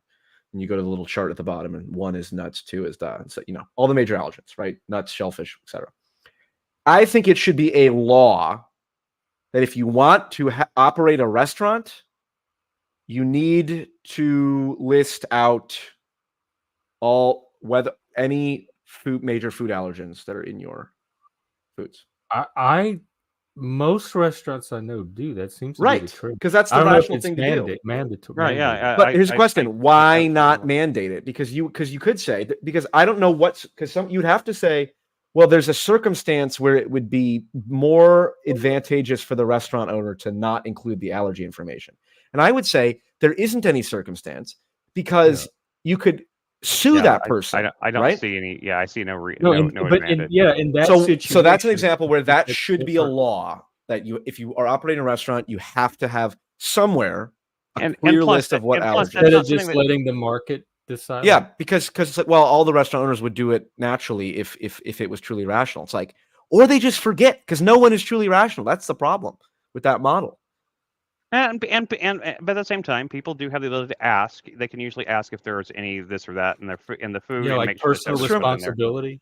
I Yeah, mean, that's true. And unless it's fast food. I mean, like it is perfectly possible for someone just to like make the. I mean, I guess it would be easier if they could read it, but then again, that's not even. I think you're actually safer if you actually make sure you tell when you make your order that make sure it doesn't have these things in them because I'm really highly allergic and like yeah, and as long as you're nice about it, like I don't think your chef will try to poison you. So yeah, and there's also a problem of cross contamination can occur even if it's exactly, not part yeah. of the thing. So Yeah, I mean, like, anyway, but I do see what you're saying there, though. But I see like that's also a thing that would cost the restaurant here or the restaurant owner or whatever very little money to comply with that law. That's not like it gets a little more like gray area-ish whenever like like when like car insurance is mandatory and stuff like that, where it's like or like when they try to make yeah, health insurance mandatory, it's like if you can't afford it though, I guess like you can just not drive. But with the health insurance thing, like it was like there was like they would penalize you at first on your just for taxes. living.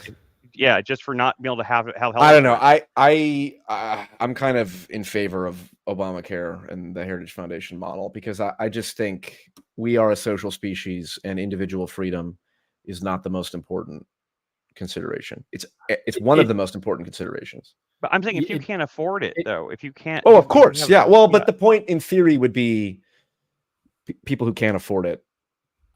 Well, first off, there's Medicaid, and I think Medicaid and something similar should be a thing. you know what? I have zero income right now, and I can't get on Medicaid.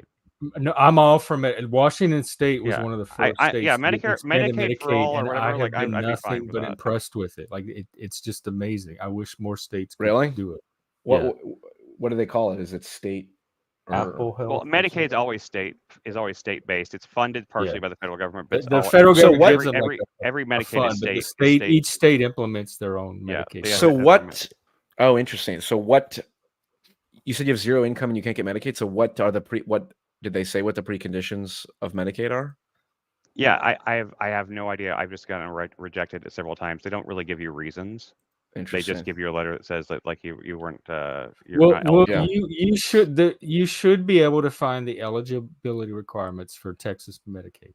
That's And not I have found information them, that and they're I sitting technically on meet and them. keeping from the public. I technically meet them, but they don't.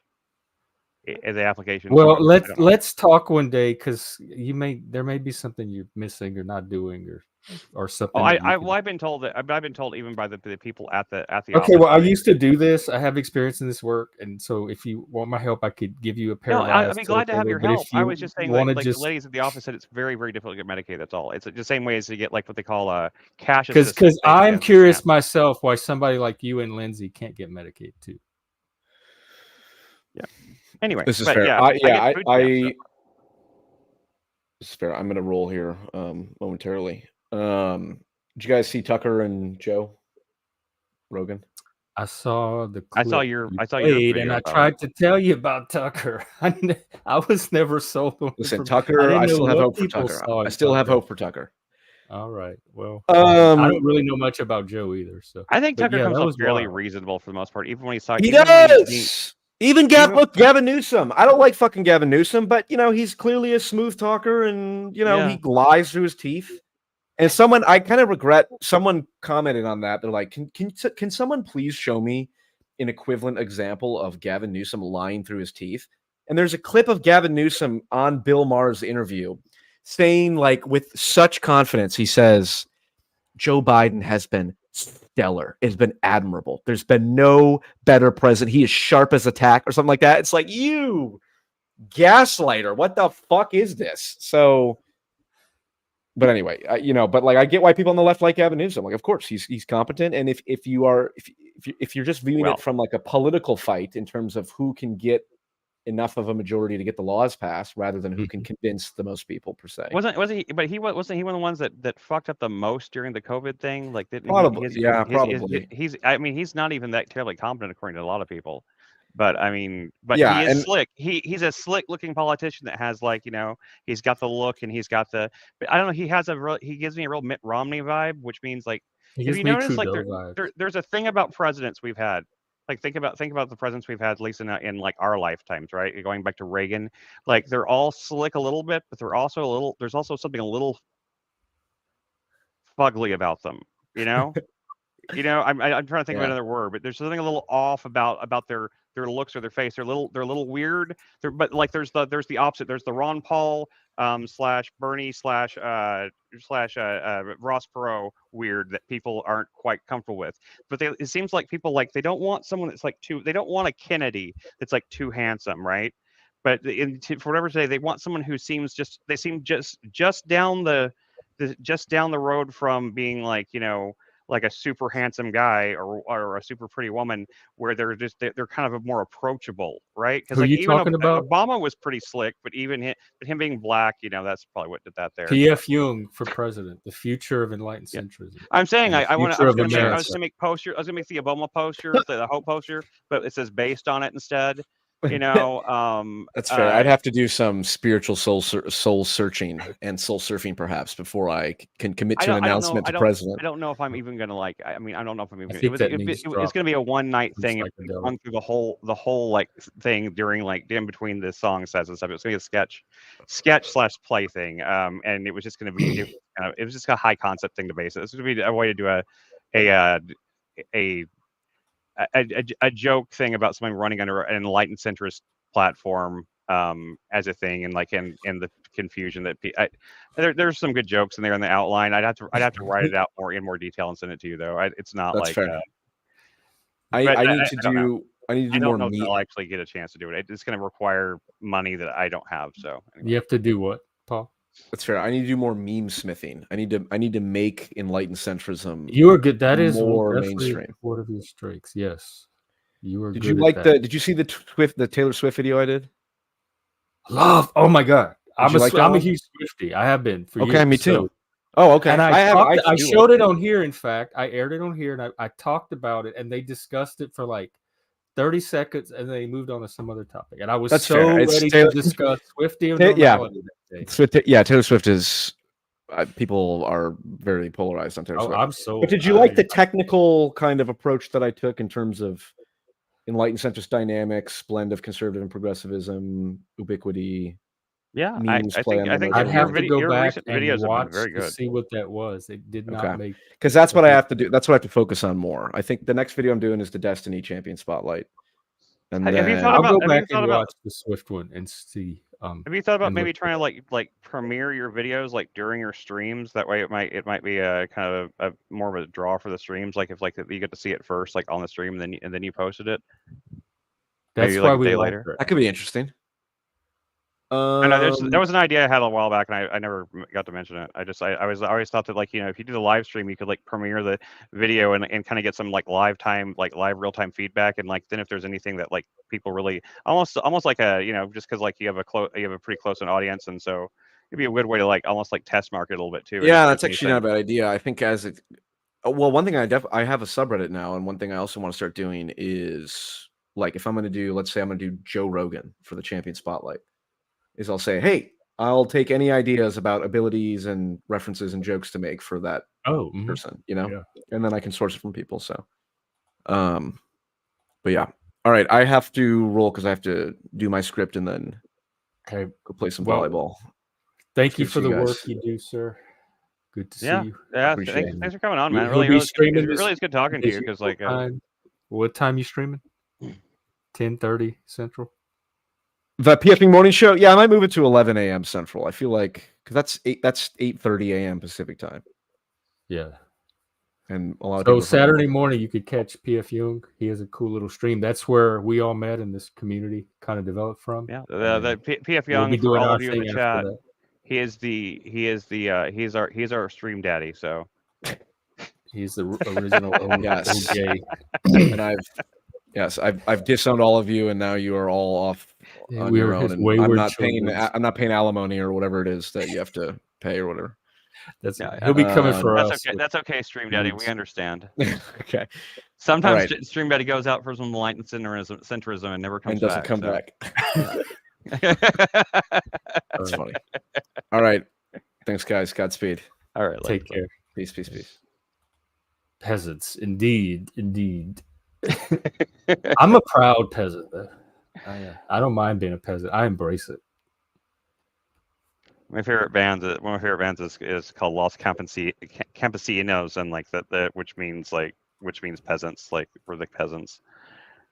Oh, by the way, it's an hour and a half in. Did more people did our? Well, Did you P.F. notice Young any showed up. Paul wonder, showed up at the top of the hour, but did any? I wonder if like P.F. Young showing up might have like intimidated people not to like come up. Like, usually Chuck would have come up by now. Usually, we seen Chopper Jeff. We got a lot of them are in the comments, but it seems like Canuck is no here. one want Good to come see you, on and Canuck. what, baby? Okay, I thought you already were. Oh, Flo is. See, they're watching the shit show. That's what they. None of this like sane and grounded political centrism stuff. Here's the Hey, man. Chuck. No, I'm late. I was busy doing something else, and Were you finally got watching? through. Were you watching Flow State too? Oh, I just watched that for a couple of minutes. I couldn't make heads or tails out of it. Apparently, it's a restream, so it's not live. Oh, it's live. Oh, I thought he said he was on a panel from a channel out of Africa. Oh, and the Africans got mad because the channel owner let a white guy up there.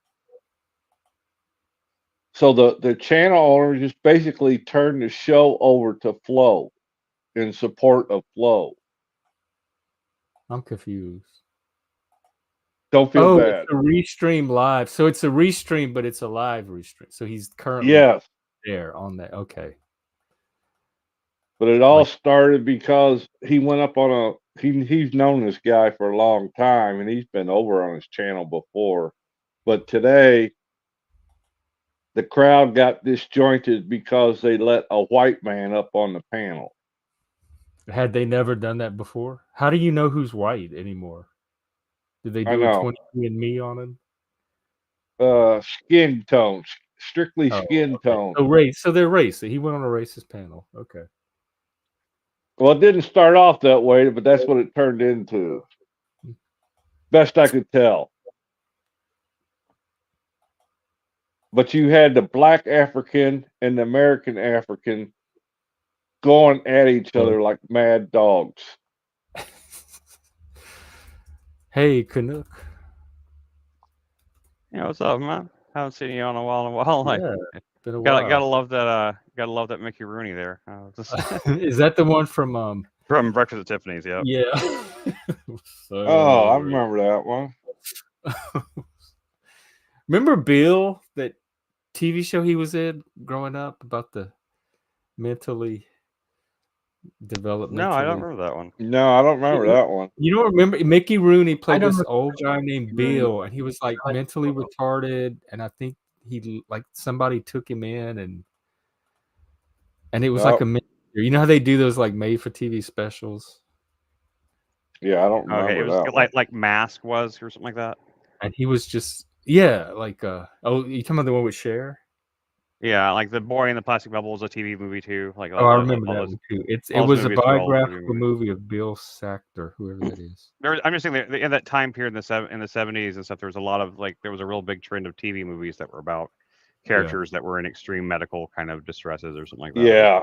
What was the one about the girl in the wheelchair?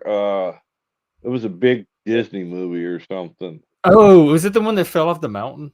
Yeah. The other side of the mountain. They like skiing exercise. Yeah, we used to watch. There was a whole bunch of those movies back then. I thought it was horrible. I don't even think I watched it because it sounded so horrible to me. I didn't want to watch a girl fall off a mountain and cripple herself. It's the same reason I've never watched that 127 Hours movie. I really don't find it all. I already know how the movie ends. I know the guy survived, and I know they survived by cutting off or chewing off his own arm or whatever like that. But I don't need to see that dramatized. It's not.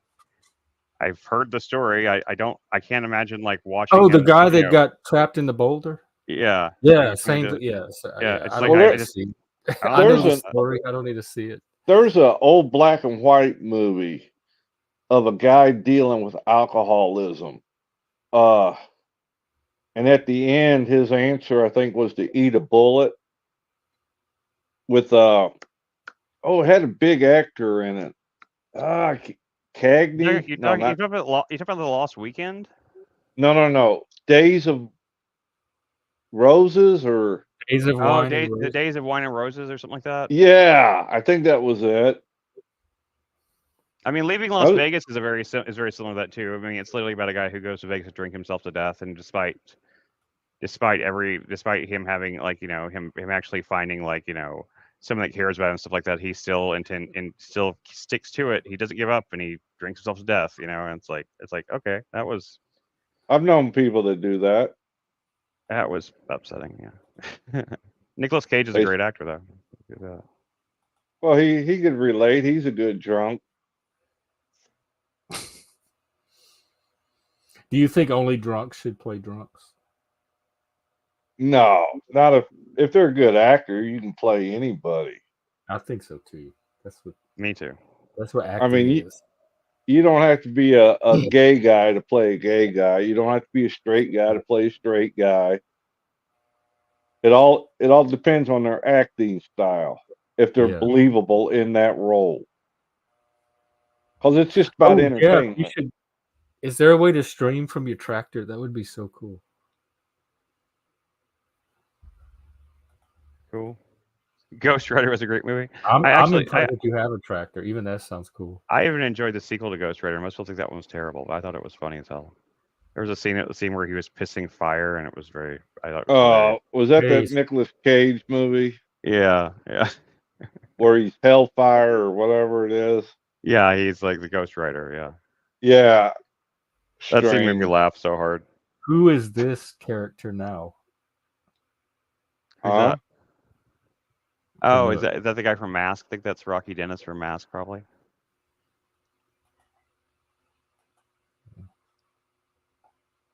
Oh wow, he might be able to stream from the tractor. I'm excited now.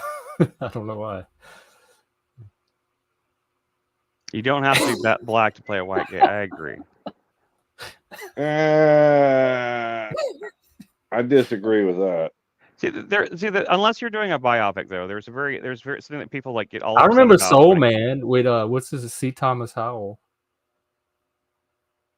Right. He played the, I get into college. He was a diversity hire. He was a white guy that got himself like tan, brown, and passed himself as a black person to get into college because they had filled their white quota or something.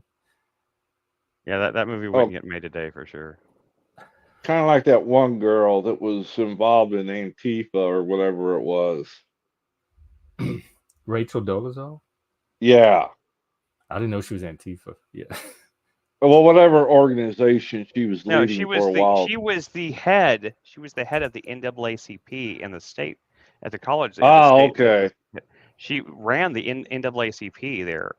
Rachel Dolezal did? Yeah. That's how far she. That's how she got busted. Before somebody found out that she was not black. White. She wasn't. Yeah. Her parents were white as hell. Somebody found a picture of her parents.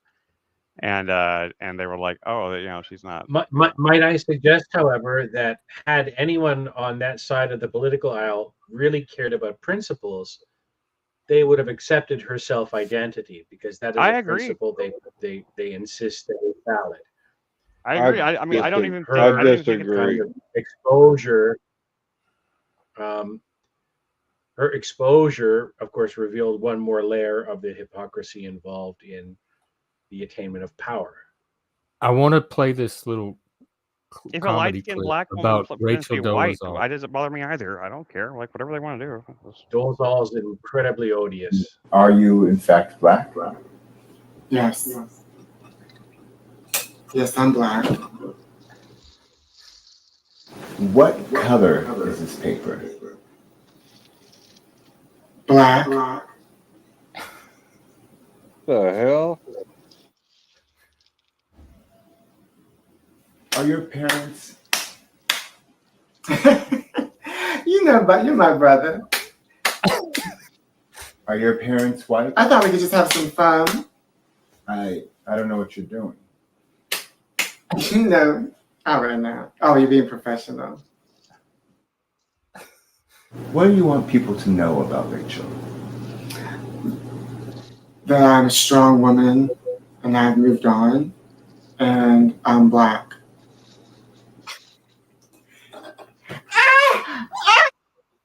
Anyway, She I just thought actually moved to another state and changed her name and got a position of power of some sort and got ratted out again.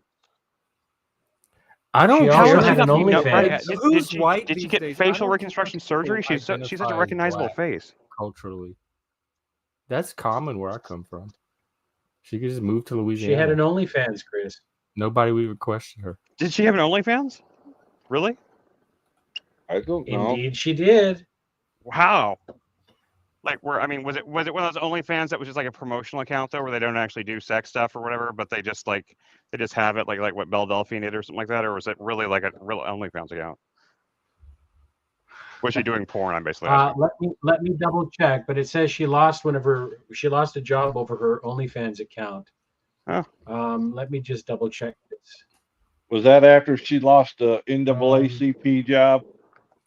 Yeah, I'm sure it was. I think it. Yes, think I it's the believe same. that she kicked her can down the road. Yeah, I'm thinking this is the story I'm thinking of. Yeah. She became an elementary school teacher, and then she lost that job. The New York Post has an article about her. I'll throw it up for anyone that wants to pursue it. I won't go on about it. That's something folks can read about on their own. It's in the back chat. Sure. All right. I appreciate the I guess the info. I don't know. I didn't need to know that, but at the same time, it's fascinating the people that ranking in thousands. I mean, it seems like someone like her would make as much money off like that Cameo app or something like that, you know? Somebody says she's on Cameo in I'm chat. sure she is. She was apparently selling an 18-image explicit package, so it was kind of the naughty stuff, which I don't disapprove of. Yeah, I don't have a But problem. it does kind of It was color she was her selling like 8 entire kind pictures of of herself repertoire naked. of Oh, behavior. that's like big deal. 8 pictures of somebody. I mean, 8 pictures of somebody naked is hardly like you know, being like an OnlyFans model, like, you know, like basically just doing porn in your living room. So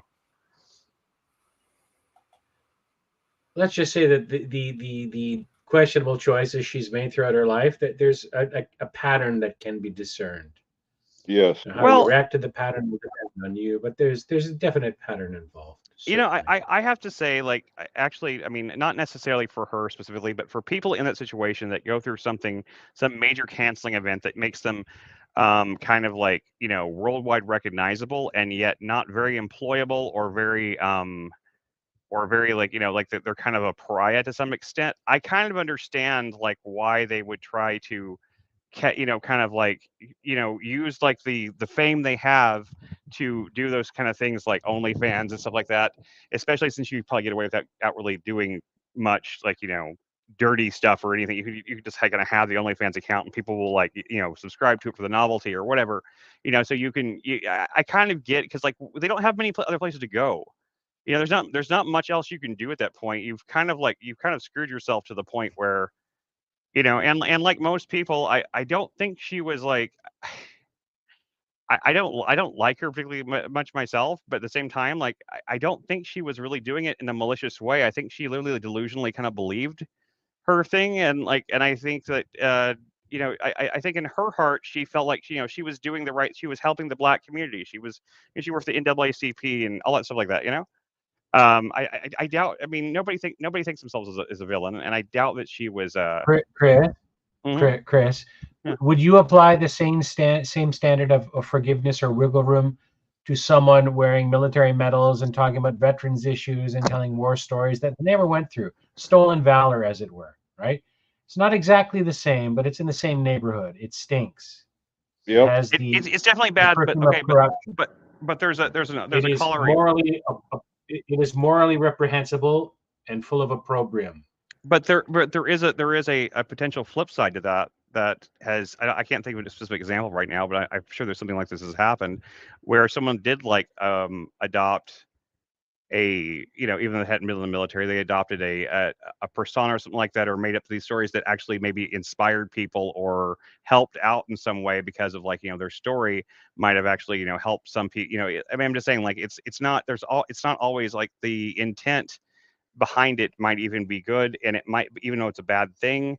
And I don't agree with it. I don't think they should, but I can't help but notice that sometimes some of those things don't necessarily have like the level of consequences that they're treated like they have. I could be just No, wrong, they're always outliers and self-seeking. exceptions don't nullify the general characterization of it as wrong. Fair enough. They're self-seeking. The ends don't usually justify the means. So.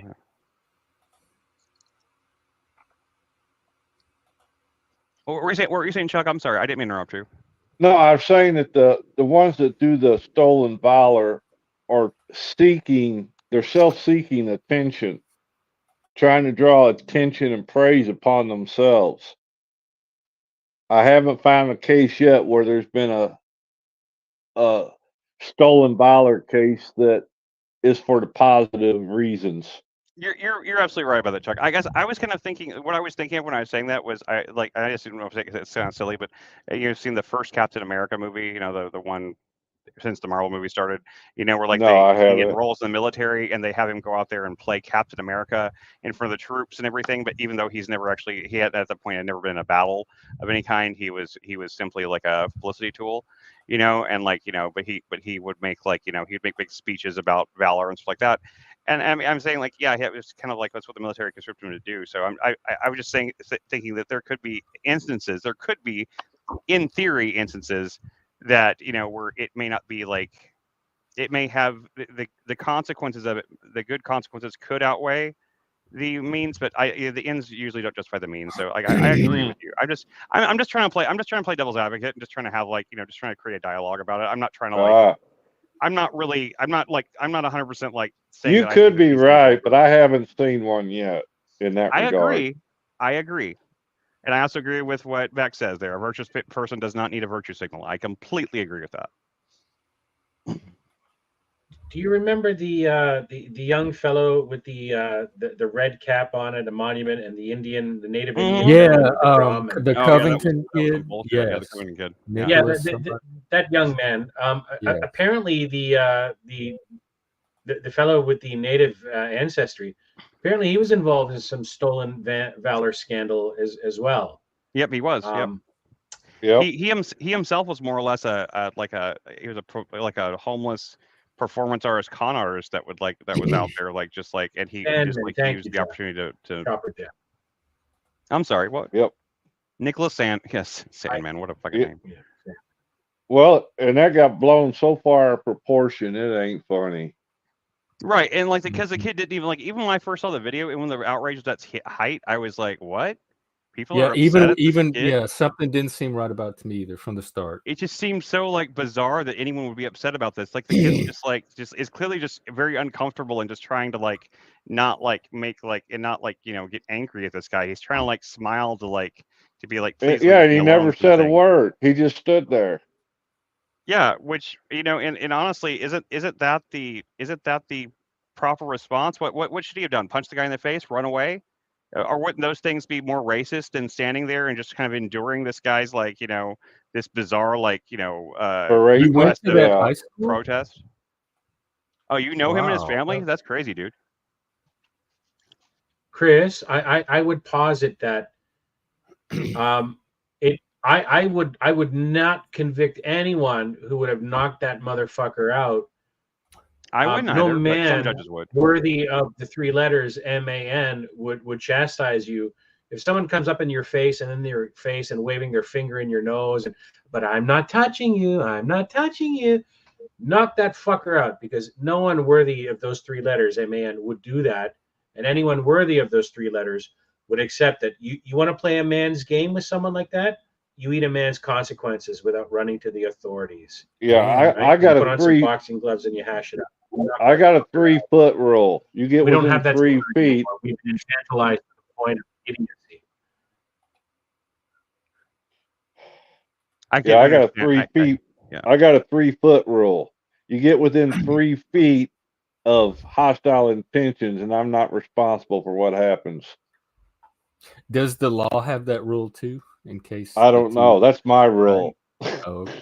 Well, Chuck, you should still be responsible. Proportionality matters, right? Correct. That's an important Correct. principle. No, I'm not saying you get within 3 feet, I'm going to thump you.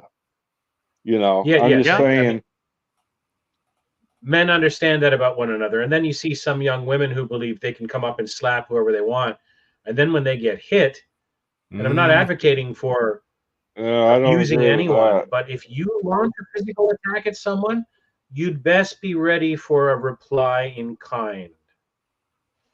Yeah, That is a principled response. I'm the same way. No, I disagree. I mean, if a woman, okay, there's a difference between a woman like slapping a guy, you know, kind of like just kind of like it might hurt for a second, but if the guy slaps her lightly back, almost jokingly, I'd be fine with that. If he decks her though, that is a well, it's not an equivalent use of force. But that's not Proportionality she didn't deck him. But if she decked him and he decked her, no, if she decked him and like knocked him to the ground or something like that, I mean, first of all, the first thing I think I would do is be like, all right, this ain't worth it. I'm definitely getting out of here. But if it was like something where like she was being aggressive and coming after me, yeah, I'd fight back. I'm not gonna just like let myself get the shit kicked out of me just because like, you know, just because she's a woman. But at the same time, like, but if it's like, you know, if a woman just decked me and like knocked me the fuck out on the ground or something like that, then I would be like, okay, yeah, this is definitely not a situation that I can win because I mean, if she's not coming after me, no matter what I do, I am fucked here. If I win the fight, I'm fucked. If I lose the fight, I'm fucked. Better just to hightail it, right? You know, like that's the math I would do.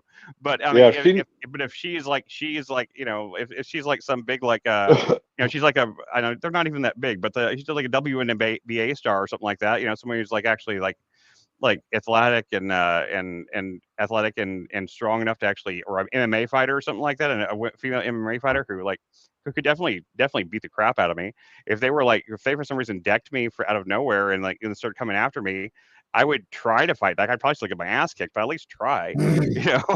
But I don't think women get to freak out about violence, and words are violence, and the way you looked at me made me feel scared because it looked violent, and then slap, but you're not supposed to say anything about it. Like women can go all the way up to physical violence and it gets dismissed and excused, but men can't even look at them a certain way or as violence. I think that's not the proportionality between those two is not there. If you want to talk, I completely agree. I completely agree with that 100%. Of course, I think the first thing to do is to get rid of the mentality that just because somebody's like a presence makes them uncomfortable or something. Like no, just like that's the thing that Jordan Peterson, the most correct and most badass thing he ever did was in that Kathy Newman interview. Whenever she was like, "What gives you the right to offend people the way you do?" And he's like, "I don't know. I'm very offended by what you're saying to me right now. What gives you the right?" And it just shut her fucking down. And like, because the truth is that none of us have the right to go through life not being offended. There are things that are going to offend our personal sense of space, boundaries, sensibilities, everything. And we do not have the right to not be offended. You have the ability to choose how you process that quote unquote offense, to either ignore it, to try to understand where they're coming from. You have a host of options, and not one of them, in my opinion, legally speaking, should be that the person that offended me needs to go to jail or needs to be punished somehow. Like that shouldn't even be the beginning of it. Like that is entirely in you. I was just reading a story this morning in the news. Anybody here familiar with the rides at Disney? Sure, yeah. Kind of, sort of. I've been to Disney. I've been to Disney twice. Pirates of the Caribbean, the inside boat ride. My favorite ride. Okay. 10 times. This lady jumped out of a boat, shut the whole ride down. They had to evacuate the ride. And when they asked her why she jumped out of the boat, her response was, you know, the animatronics in there, the figures. Yeah, I love those. Yeah, those are so much fun. This animatronic looked at me like he wanted to rape me. I felt unsafe. Chuck, you are kidding me. Where? I Where just is saw it this this morning in the You're news. kidding Okay, me. first of all, It's I believe she Disneyland said full it. of semi-pedos, so she should feel unsafe. The Disney puppet was I gonna believe she rape said it, them. but I also don't believe she Yeah, did. I believe that I believe she completely made that shit up just to like just as a cause a scene. Yeah, yeah, just that's what cause I a scene. think. Yeah, she made that shit up. There's no way in hell that if she's Or she was actually like high. if she's Like she might have been that's on someone who's something. mentally handicapped. If she actually believes that the animatronic had desires to rape her, then she's mentally handicapped. Right, or but somebody schizophrenic. validated it because just her alone is not enough to shut down the riot. So somebody took it Well, seriously. when and she validated it. when They she shut it jumped down out because of the she jumped out of the boat, boat. Oh, she correct. jumped in. If someone jumps out of the boat, they shut the ride down. That's It's a that's safety standard hazard. practice. Did anything Yeah, happen to her? safety. Like, did she get kicked out of the park or something? It didn't say. Maybe It would didn't say. she was? Do you think she was part of the 3,300 club? Or You know, No, if I would have to imagine if they did kick her out of the park, that part would be kept out of the press as much as I possible. think it was a publicity stunt myself. Does she have a TikTok or something? I don't know. I don't Yeah. know. Hopefully they're not I hope that we never find out because I hope that they're not advertising if she was trying to promote some social media thing. But that's nothing to zero. I remember there was back a few years back, like 4 or 5 years ago, whenever the first VR headsets that were coming out, and they started doing VR chat with like you could put on the ankle sensors and stuff like that, so your whole body could be tracked, right? And Right. there were women that worked at Meta and at other VR companies that said that whenever that they felt violated because people would come up and if they lost in a game like on the VR, people would come up and like and they do that thing where they teabag people in like Halo, like they squat over them over and over again when they kill the person. Right. Like someone did that to Yeah. her in a video game, and she said she felt like it was virtual rape, and and caused this big stink about it. And Oh I mean, my like, so God. that's even worse. That's even worse than the animatronic thing. There's Yeah, not even an IRL Chris, component to it. Chris, It's literally we're already living in a version. some of that's We're living in a version of the world where people that lose in a game say, "But I identify as a winner, and it's violence for me not to be called the winner. It's emotional violence." I Wow. haven't I seen That identify that only as a yet. works winner. if It's there's getting we're people getting I don't around treat me that that way. validate them for that. They wouldn't work around if they came here on this stream and tried that. It wouldn't work. If they went in another environment, then they would have that affirmed and reinforced. I mean, that's definitely one of the big issues. Yeah.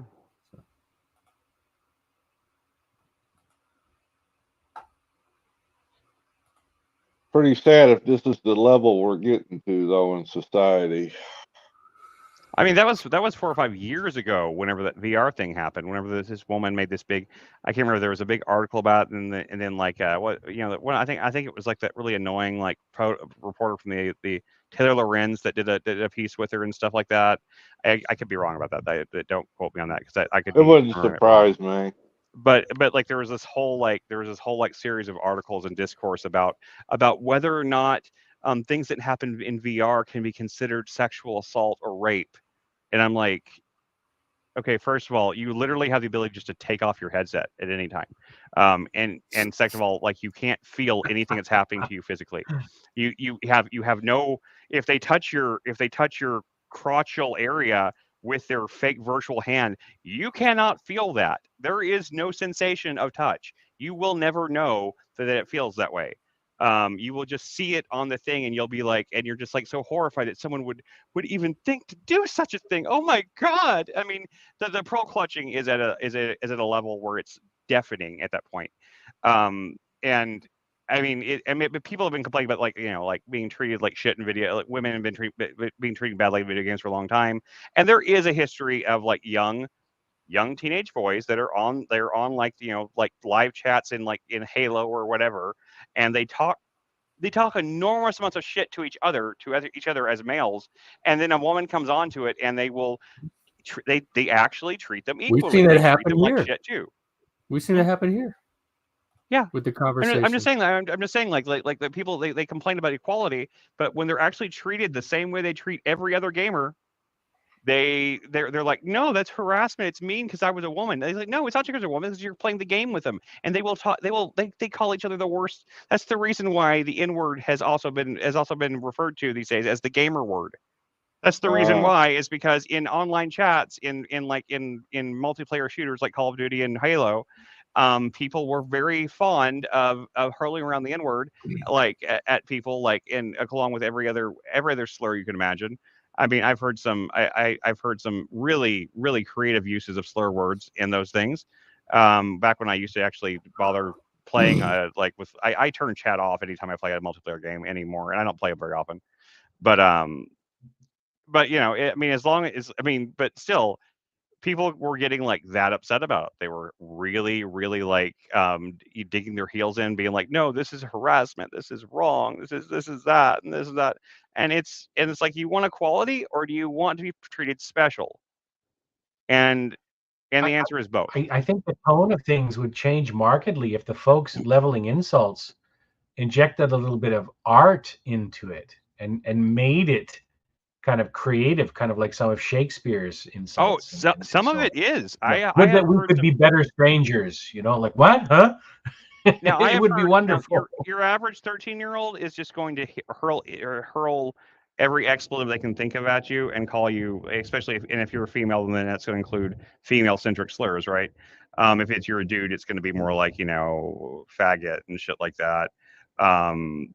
But still, like, I mean, it's just going to be depend on the gender, because all they're doing is recognizing the person's clearly gender, right? And they're treating me equally because they're talking as much shit about them as they are to everybody else. And and as a whole, like, this whole idea that gamers are sexist is really ridiculous, considering the fact that there have been so many popular movies and video games that have female protagonists in them, that are women that have sold plenty well. So like every time there's a game that comes out these days that has a female protagonist and it doesn't sell that well, people are like, it's sexism. People didn't want this game because they were sexist, and that's clearly not true. Like, it's like it's like one of those things where the data just doesn't bear out. I think what's her name, Iden Paladin, did a whole video, like a 3-4 hour long video about the statistics of that kind of thing, and it was completely enlightening to see like the actual numbers, someone who dug into the numbers that far. I don't know. I feel like I'm retreading old ground here. Anyway, consider Daniel Price. I second your remark. Someone like Iden that you mentioned. Someone like Iden that you mentioned would appeal to you, and not likely, definitely to me, because they're using at least some measure of facts and objective truth-seeking, with room for self-critical readjustment or recalibration. You can't do that with people whose reactions are primarily emotional. That's true. Have you seen her videos then? Who y'all talking about? I didn't know. I've been trying to get her to come on the show for so long. I've met Blair White. Times. No, not Blair White. Iden Paladin. She does. Oh, She makes like 3 to 4 hour long deep dive videos into statistics on things, and she's a I think she has a degree in statistics. Sorry, I can't talk. Statistics. Statistician. I think she has a doctorate or she does numbers good. And that's about my understanding. She digs into the numbers on every single thing. Like that's the one I tried to send you before was about. She did one about conspiracy theories and the people who are most likely to believe them, and the people that are most likely not to believe them, and the reason why, and all that sort of thing. And she just did it by the numbers like that, and it was really eye opening for me personally. I was looking at the way that conspiracy theory numbers kind of all even out and break out and stuff like that, and it was very, very compelling. I mean, I think it's a really good video to watch if that's an idea that if you're wondering why people are getting into conspiracy theories, she does a really good job of kind of elucidating on a lot of that.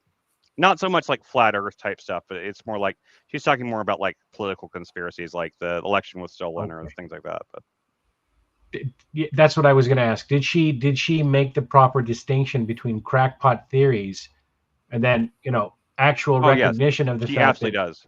Powerful interests will seek to cooperate with one another? I would say it doesn't mean they successfully pull it off, but it gets harder and harder the more people that are involved. I would tell you, John, that in terms of Manhattan Project, in terms of YouTubers, the only thing that keeps people away from her videos is that they're so long. They're very long deep dives, but I would challenge anyone to watch one of her videos and find flaw with her methodology. or her fairness and how she presents both sides.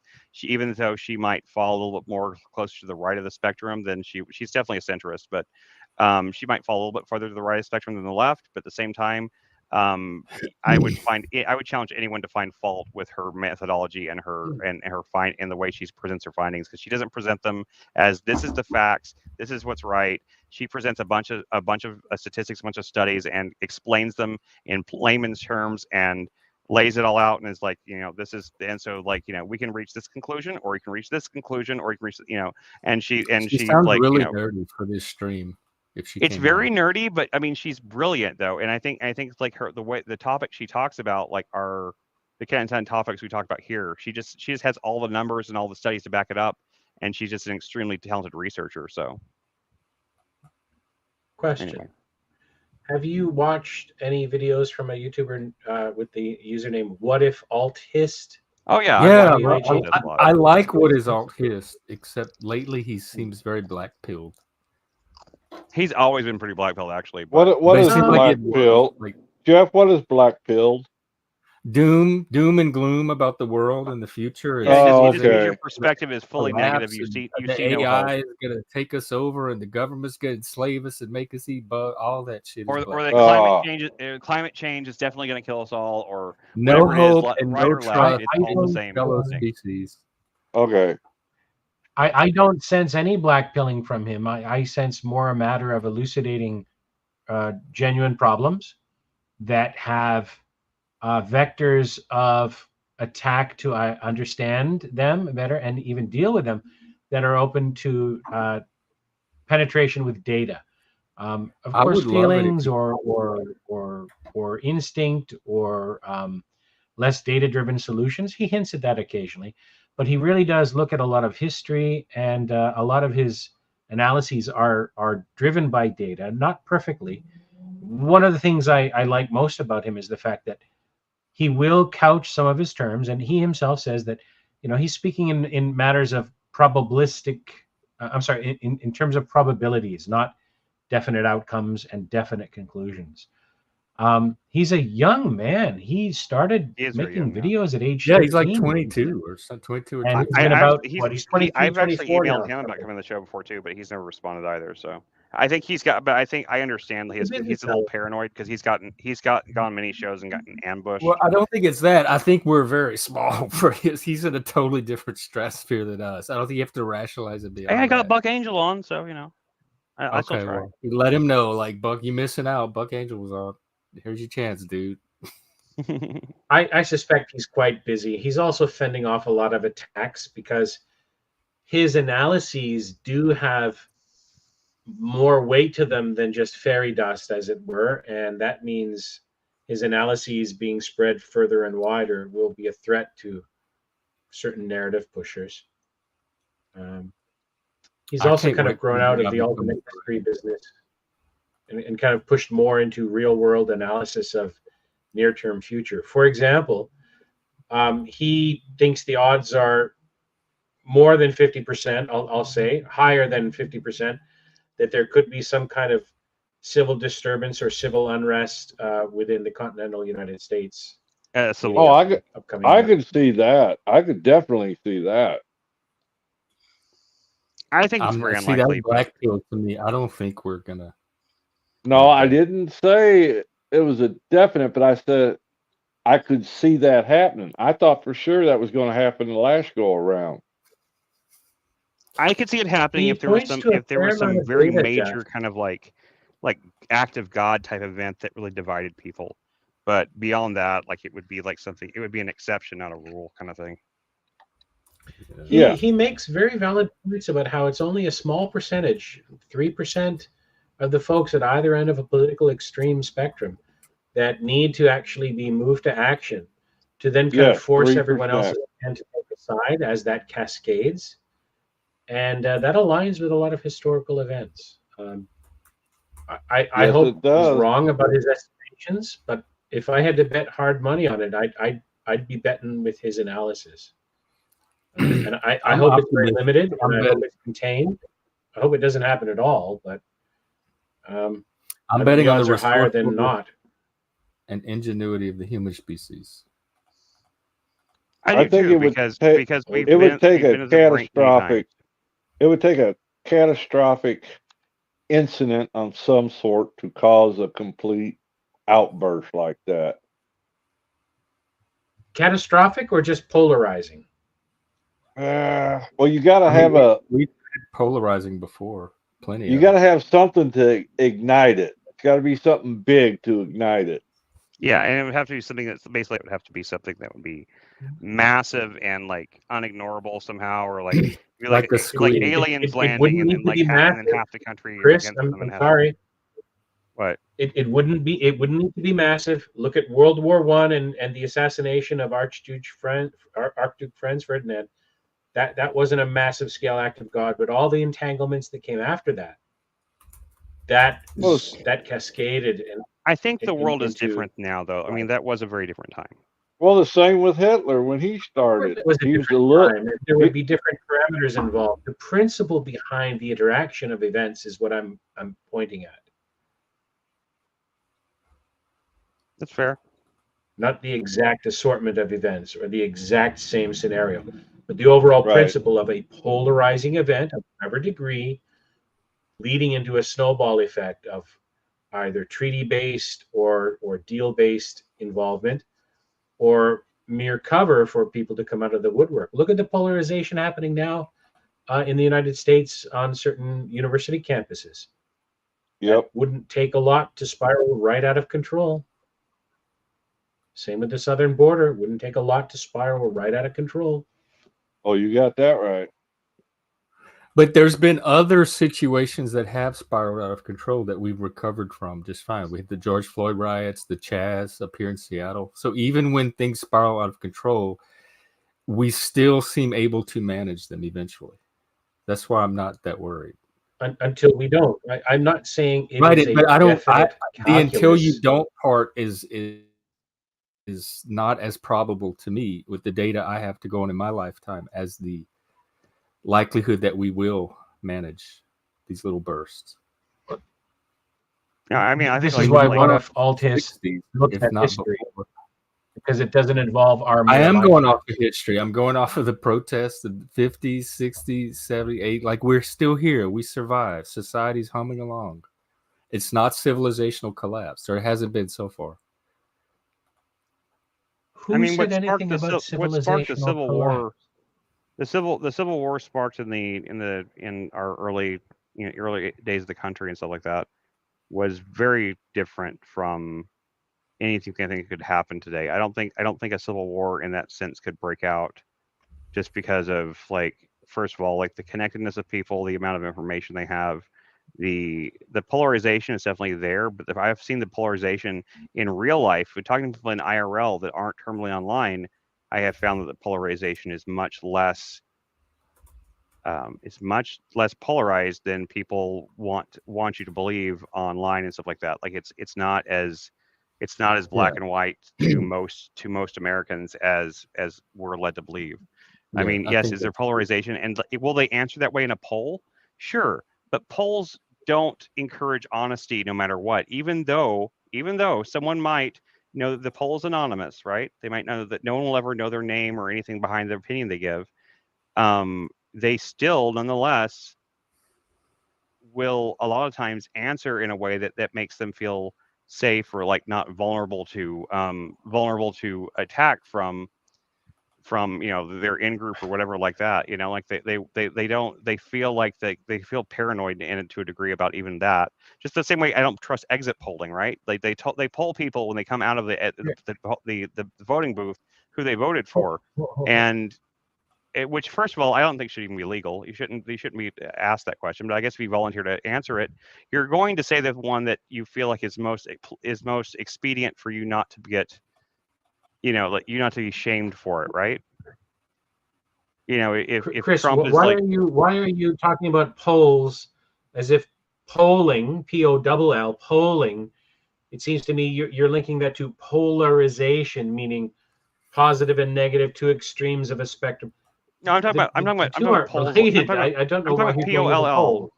I'm talking about POLLs. Like a poll. I know that, but I don't see the segue from polarization to polls. Everyone knows I'm saying that the polarization, like I'm just making the point that not everyone is form of information. Not everyone is going to be an honest actor, even in those. Like even the polling doesn't really tell us much about what people really think.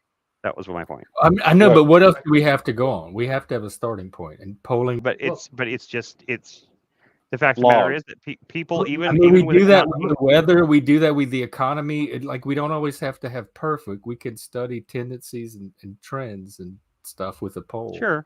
We don't need polls to see drivers losing their temper with Just Stop Oil protesters or political protesters blocking roadways. All it might take is one fellow with a young child choking in the back seat on turpentine. Right, but you can imagine any fantastical scenario. Like if you have the brain for it, you can imagine anything. So I'm just not a catastrophe. Of course you could, but I can't worry about things that I don't have a reason to worry about or that don't seem probable. That's completely unrelated to the point I'm making. I'm trying to differentiate between polls and people becoming polarized through the actions. You were talking about doomsday scenarios that could happen, so I think it's perfectly related to. I wasn't talking about doomsday. I didn't mention doomsday. You said all it takes is one little kid coughing in the back seat of a car to set off a catastrophe. Well, that's not doomsday. I'm talking about a precipitating event that could spiral. A precipitating event of what? A number of different things. But I didn't mention doomsday. I didn't mention civil war. I very carefully chose the term civil unrest. I must be very confused because I'm almost certain that's what we were talking about earlier. That's how this conversation started, of the polarization and the escalation that could happen as a result. To be fair, I don't think John ever said civil war. Go back and watch the stream to see if I'm confused or I'm being gaslighted, because I'm pretty sure that was in the conversation. And now it's making it seem like what I'm saying is completely irrelevant. I'm just talking out my head and I'm not tracking. And I don't think that's true. I think I'm pretty good either. I'm saying that, but I'm the one that said civil war. He didn't say it. I'm just saying, like, you can't say that he said civil war. Pardon me for a moment. Pardon me for a moment, Jeff. Please, I really need to know this. Do you honestly think that, from the little you know about me, and we don't know each other well, do you honestly think I'm trying to gaslight you? Do you believe that's an actual, genuine possibility or likelihood? No, I don't know if you're doing it intentionally, but when you say stuff like my commenting about the Civil War and the possibilities and probabilities and doomsday is irrelevant to the conversation, I know for a fact that it's not, because I know those themes and elements were in this conversation. So when you try to get me to believe that what I'm saying is not connected, that feels like gaslighting. I'm not saying you're doing it intentionally. Maybe you're not. There's a misunderstanding then, because what I said was what you were talking about.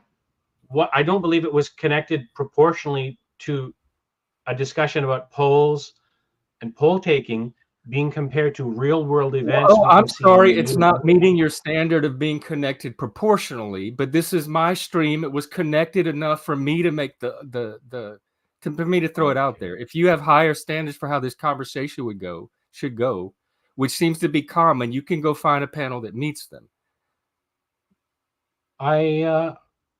I will, and thank you very much for. I feel like that was a bit of an overreaction. Have a good day, John. That was quite the revelation. Oh, enjoy the rest of your day. Okay, I don't think he was being that conflictory. Okay.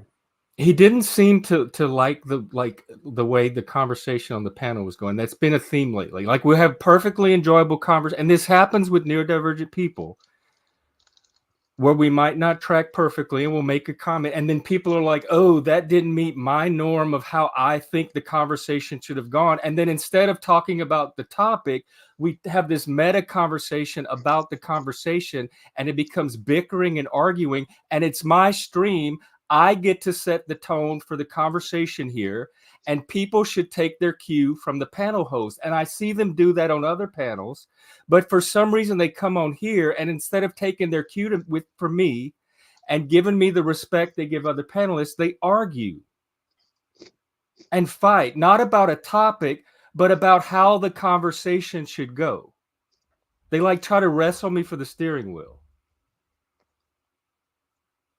And that's what I'm trying to minimize here, because I know the kind of conversations that I'm trying to have, and I see them happen, and things like that derail and sidetrack them. And when I try to recover, I get like painted as this person who's disrupting the conversation.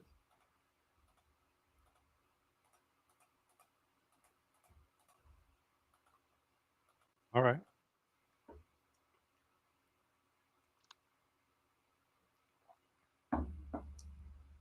I don't know. I didn't take him being quite that way. I thought it was some miscommunication that I made, because he Well, thought he definitely said that that the point I was making was not relevant. Okay, I thought he was saying that, which you know, on this stream, like, I don't know why I'm held to a higher standard of relevance, because people throw out comments all the time that may not be relevant on a panel. So I don't know why people highlight things like interrupting or relevance in a space that's specifically made for people that might struggle with that. It's like they bring in a neurotypical standard for conversation, and then they try to hold us to it when that's not what this space is for. And when I try to allow interruptions or irrelevance or whatever that they think shouldn't be here, then we get this back and forth that we're having now, or that we had now before we left. And I just want to be able to set the tone for the conversation and have it respected. And I feel like people are constantly challenging me on it. I understand neurotypical norms and neurodivergent norms, and some of this stuff, when it happens, is because of that. And I wish people would trust my eye for that and just let me recover the conversation so we can go on.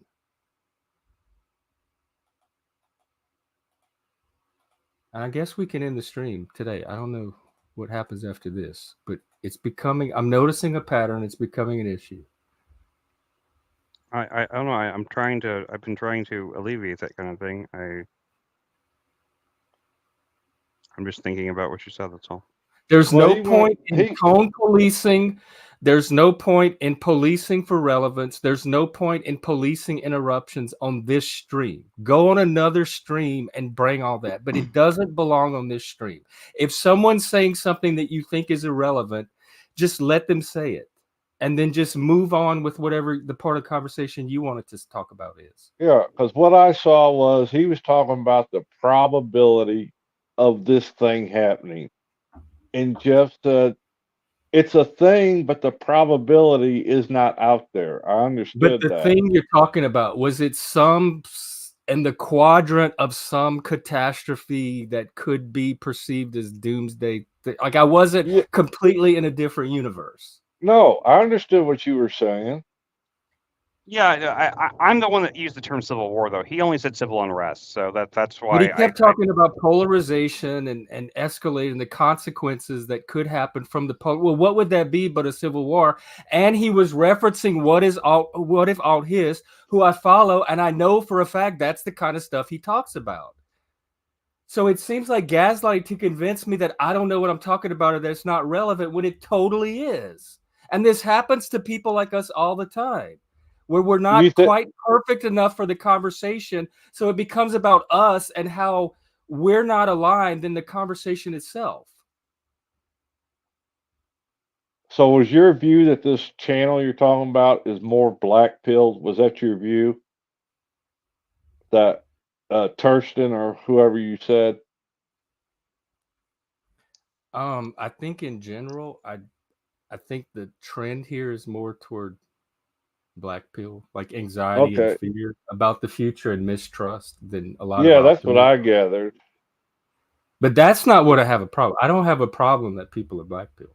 I have a problem with the communication breakdowns that happen, and they seem to be related to things that neurodivergent people struggle with as it is, like trying to integrate with neurotypical standards. And people come here with very strong ideas about how conversation should run, like the Platonic ideal of the conversation. And I know for a fact that me and the neurodivergent people that hang out here are not ever going to meet that. So I don't want the stream to become about people coming in here and bringing their standard of conversation. And then that's what the topics become, instead of what we were talking about before it got sidetracked by their version of how they think a conversation should run. Phil Moweenie. Got it. We have a guy in the back named Phil Moweenie. Who? Well, can he show himself on camera to make sure that we're not just walking You on might the see. wrong? You might see the weenie. Yeah, that's what I'm thinking. I wonder if it's Provo.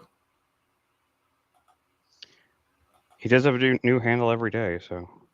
Thanks, Jeff. That's what I'm trying to do. But one thing I've, and this is even before I started doing this kind of work. Is that Lanza? Type who you are in the back. I'm not sure we know you.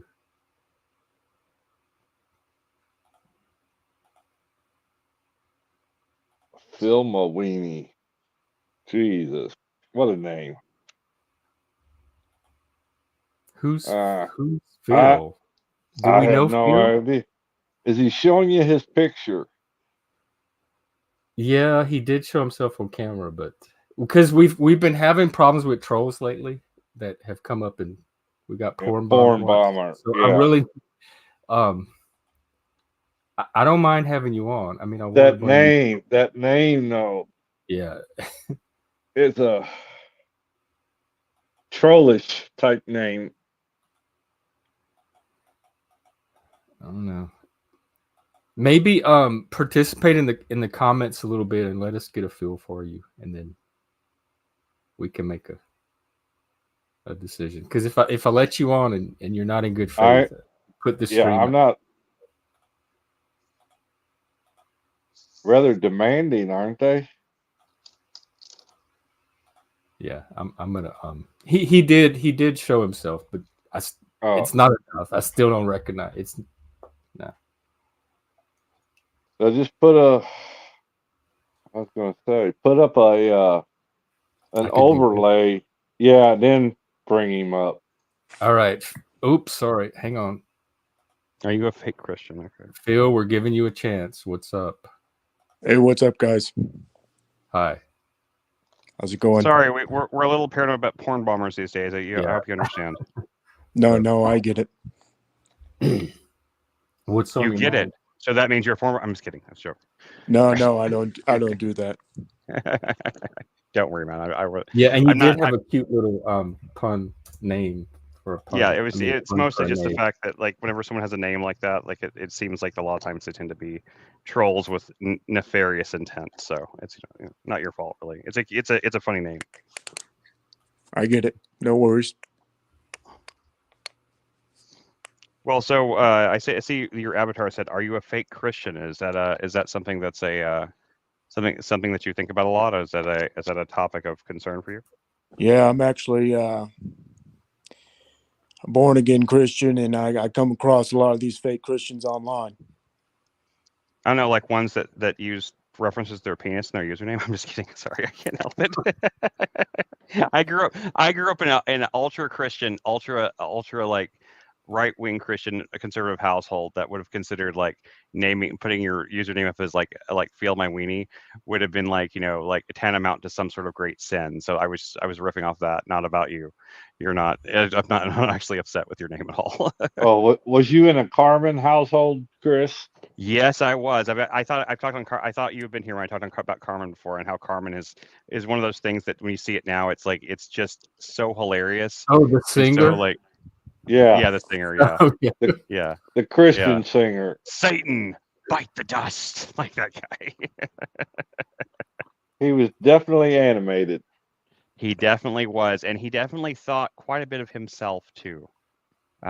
He was a very ego-driven person. We have Phil with us. Hey, I just came on to ask this Trump guy if he knows that Trump is the Antichrist. All right, that took a turn. Did you know that, Chuck? No, I didn't. And why would you support the Antichrist? Because the Antichrist was Solomon. Basically, Your Honor, if I'm not mistaken, Sir Jeff is a Satanist, and you're over here fraternizing with a Satanist, supporting. You sound like a fake Christian. You, I might point out. No, I came up here to fight the devil and the demon. That's no, I didn't know you came here. We were My having a nice avatar is to invoke discussion. It sounds like a cope, as they say. Why do you think Trump is the Antichrist? Give I've us the done my reasoning. work here. You're a fake Christian. I'm out. Okay. All Bless right, you, later. my son. Okay. Go feel more So weed. yeah, we were kind of troll, not porn bomby, but kind of troll.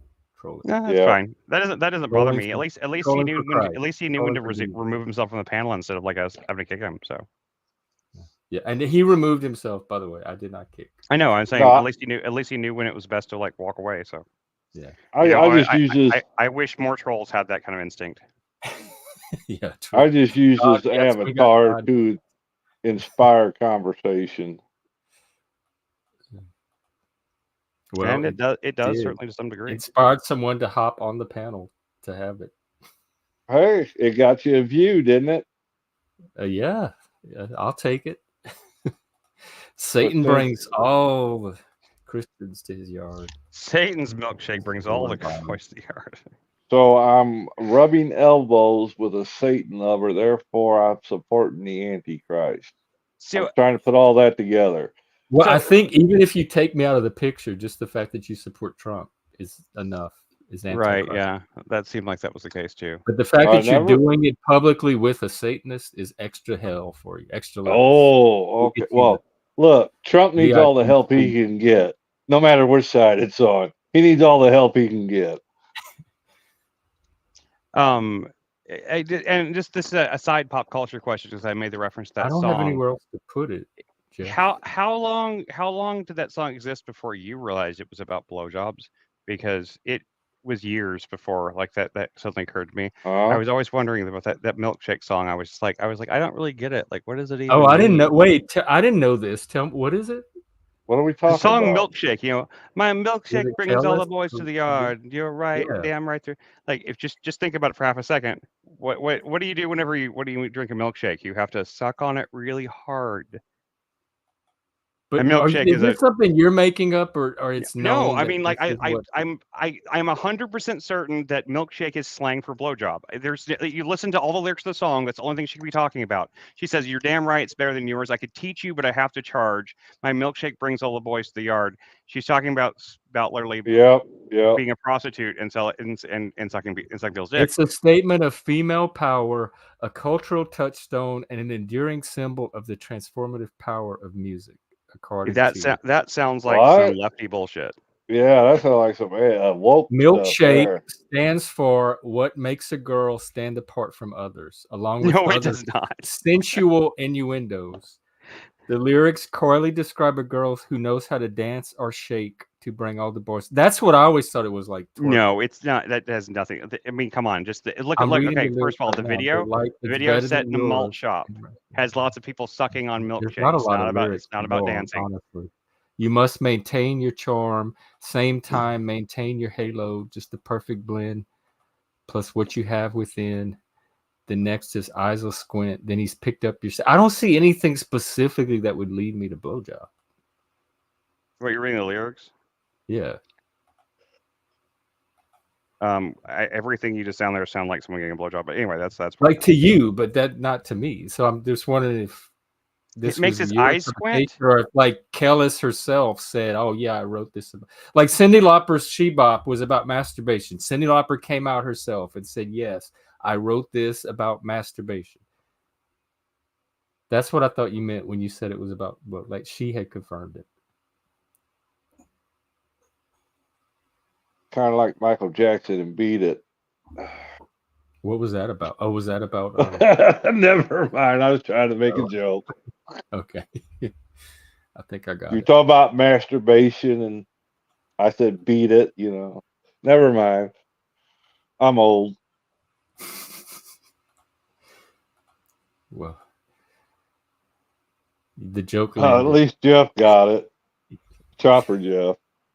According to Urban Dictionary agrees with me completely. Like says that it was a common street euphemism, like whenever if a prostitute was like trying to sell that product on the street to someone, she would offer them. She couldn't ask them like I'll suck your dick. They would say like, hey, would you like a milkshake?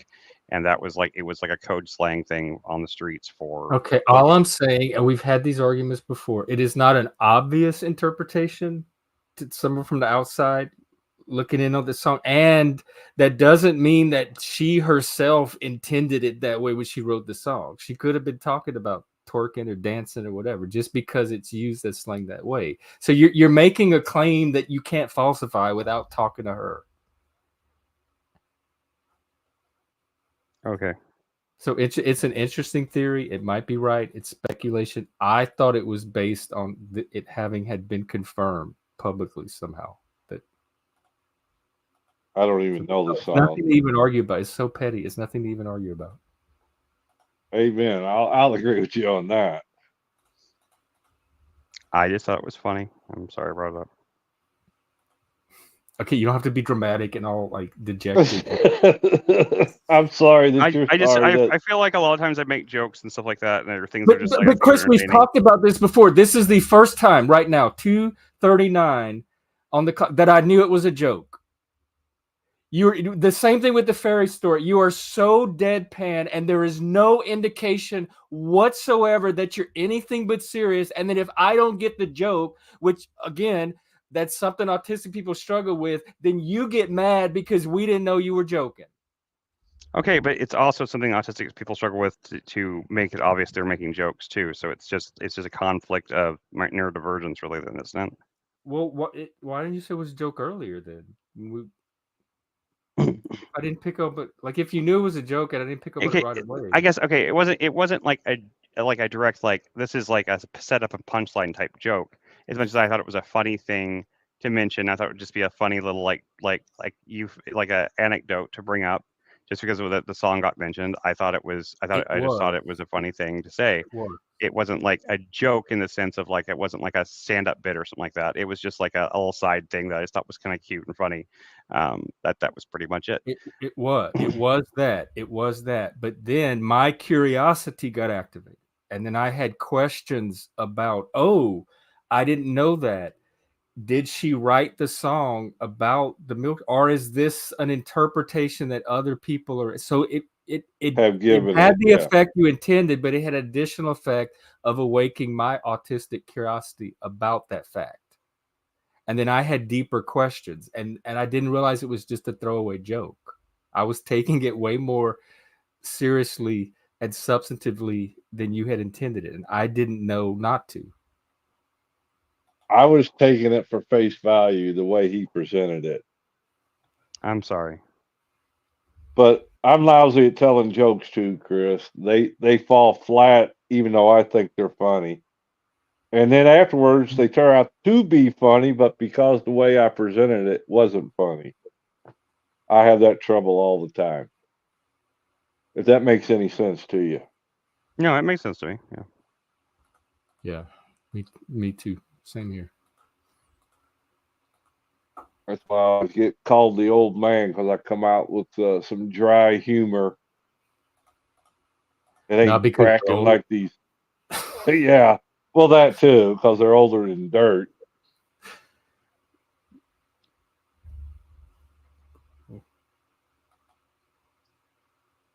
A lot of these newer jokes, they gotta have a lot of whip to them, or quick-witted type jokes,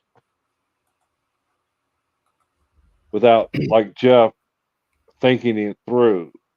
Because sometimes I have to think through a joke, no matter who's telling it, in order for it to make sense to me. Yeah, I'm really bad at getting jokes. I either get them, or I don't get them at all. Or sometimes I'm really slow, and the light bulb goes off like hours after everybody else. Yep. Again. I know what you mean. But it's neither good nor bad. Provo, were you Phil Moweenie?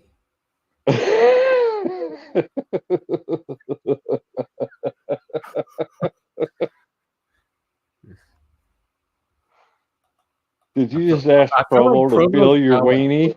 Huh? I said, did you just ask Provo to feel your weenie? I asked him if he was Phil my weenie. Sometimes I feel like his talents go unappreciated. I think he's much more of a artist than people give him credit for. Artist or autist? Both. An artiste. Artistic? Yes, artistic.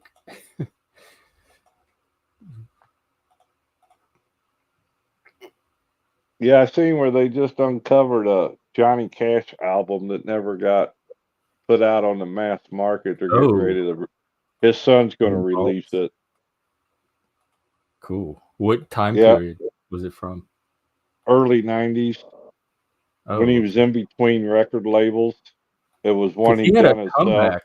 comeback. I think about the 90s. He all of a sudden had a comeback. He was like this big hit star among the kids again. What's that guy's name? Rick Rubin? Yeah, Rick the Rubin. producer. What about him? Yeah, what about him? He hired Johnny Cash to go to Johnny Depp's club. What was it called? The Viper Room? Yeah, the Viper Room to come play. And he had him do his version of somebody's song. Well, he did that one song, and the crowd went nuts. And the only thing he had to rely on was his catalog of music. So he just started playing that, and they went absolutely nuts over it, over the old stuff.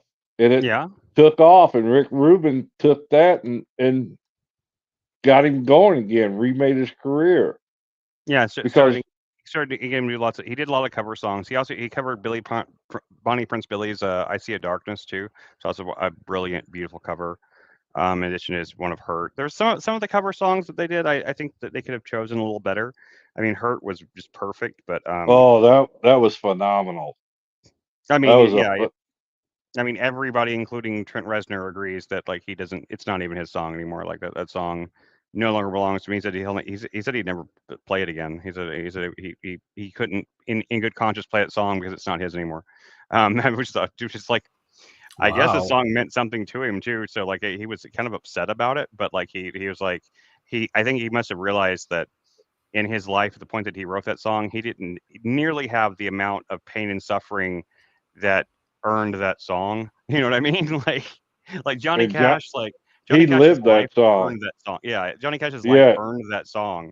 And and it was just like, yeah, so it just means so much more coming out of Johnny Cash's mouth than Trent Reznor. Especially at that age, that was phenomenal. Oh man, I can hear it. I've heard that song so many times. I can hear it in my head clearly, just like thinking about it. Just it gives me chills. Yep. It's like, and if you listen to the two of them side by side, you swear they weren't the same song. Oh, I know. I hate Trent Reznor's version. It was actually the reason. That was one of the first times I ever heard Nine Inch Nails was hearing his cover or his version of Hurt on like MTV late one night. I didn't like it either. Yeah, I literally like I didn't even pay attention to Nine Inch Nails stuff at all for a long time because I thought that song was like one of the most tedious, whiny, boring things I ever heard because like it was this young guy just talking about how he hurts himself and just so he could feel and blah blah. It was like such a gothy type thing, but coming out of Johnny Cash's mouth, it's like at that age and like with everything he went through with his the death of his child and all those things and all the stuff, like you're like fuck, that really that he feels those lyrics. He's like he lived that life. It's just crazy that it took somebody else to write one of Johnny Cash's best songs. It's the way life works sometimes, though. Let me see who's. Y'all want to go over to Talcott's in 10 minutes? He could be the next. I do not. Cream of the chain. I do not. I have no interest in going on Talcott or. Barb is also streaming. I just need to find a stream to send the. Flo is. Well, he's doing that restream. Maybe I'll send. Well, you can invite everyone to come to Discord and watch this movie called what's it called again? Drive Away Dolls, I think. Drive Away Dolls. Let me see. I'm right about that. You know who the freak is, Jeff? Yeah. He's on here all the time, and he's in the Discord.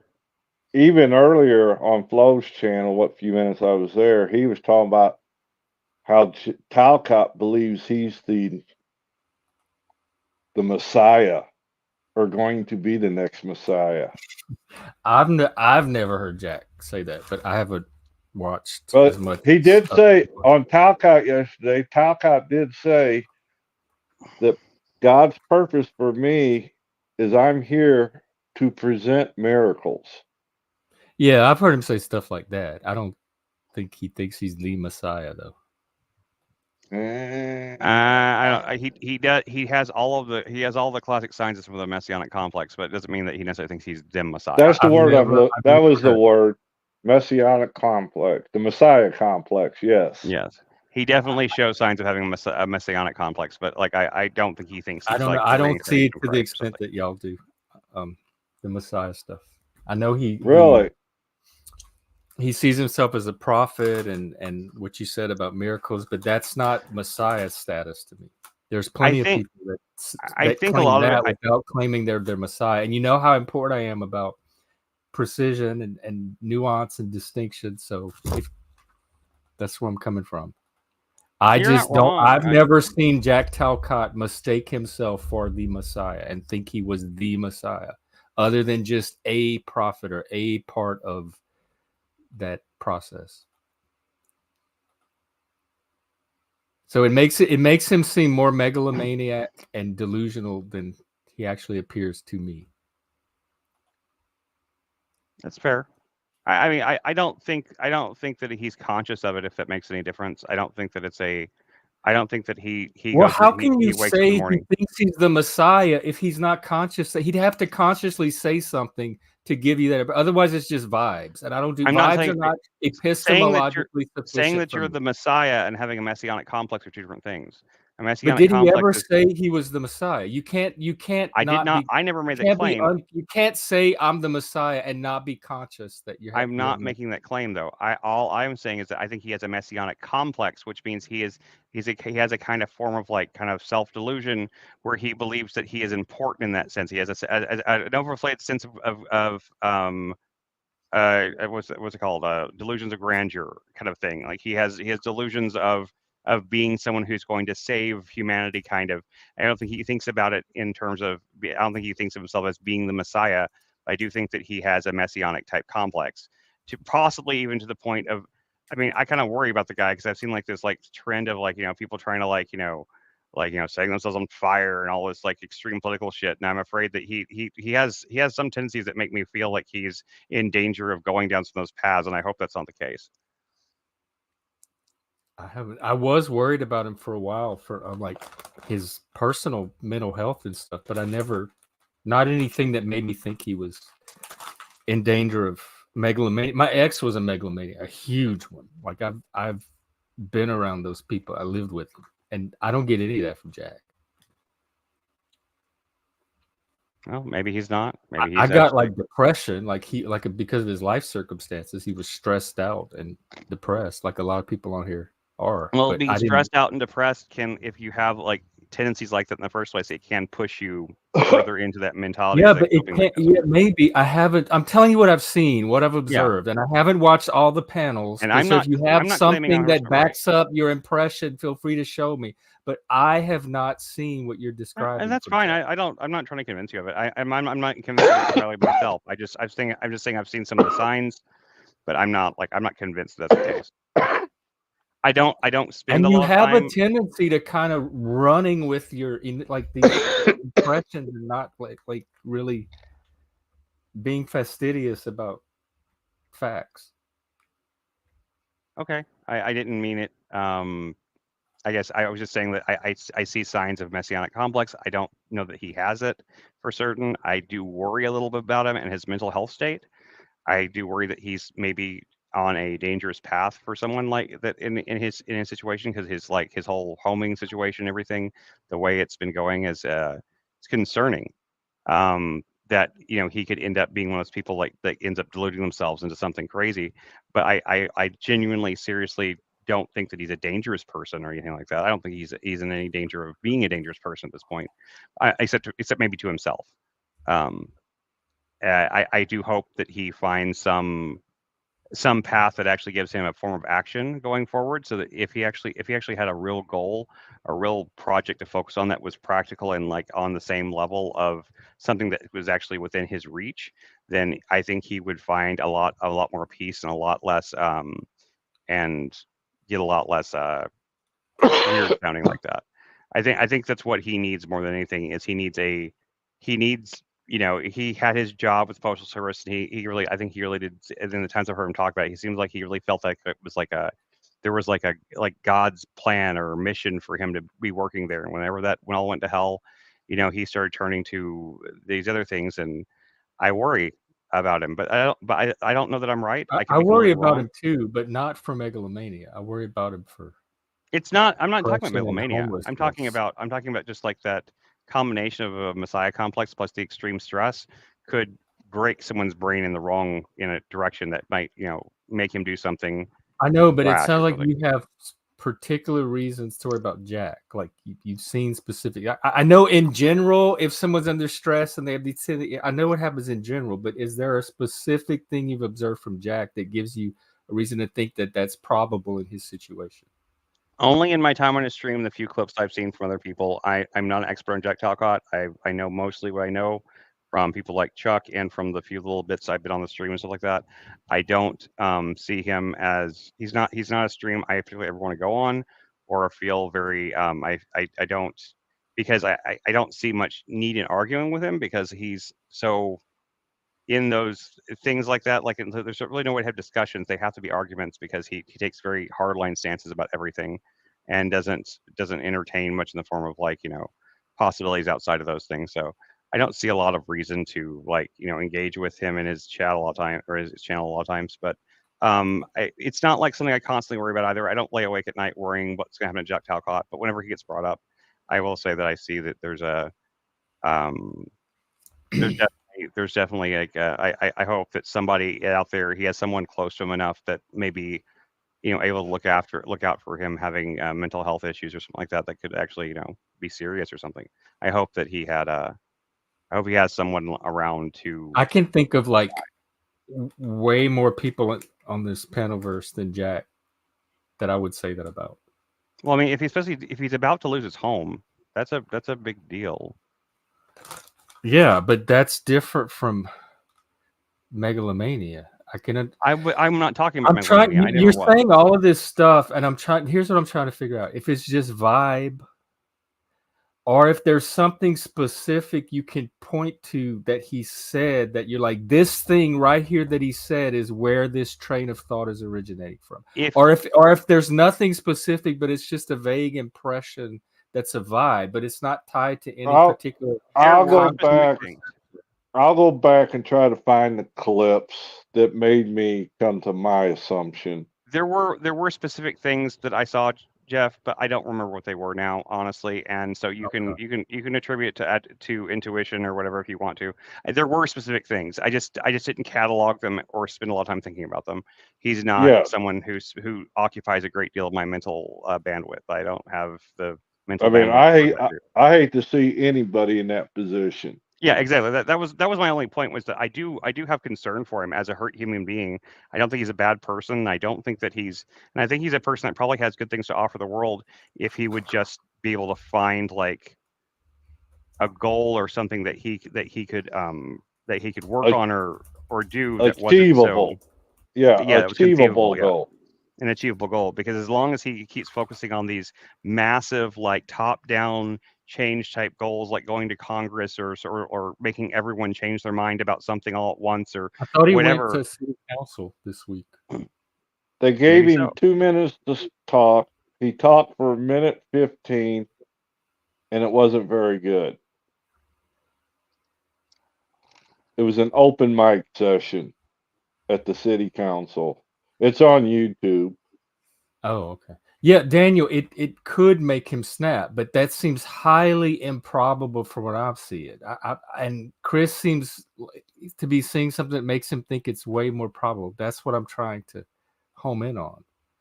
Anybody could snap, but most people are not likely to snap unless certain conditions are met. And Chris seems to think Jack is close to meeting those conditions, and I don't see him as I don't have enough to go on to make me think that. So I was trying to ask Chris what his data points were to come to that conclusion, because I'm autistic and nerdy and rational like that, and I feel like it irritates people on here. It doesn't irritate me at all. Even though they should know that about me, and I'm not going to stop doing it. But yeah, you can't be. Like people want to come on here and just say their version of reality and leave it at that, and not have it questioned or challenged.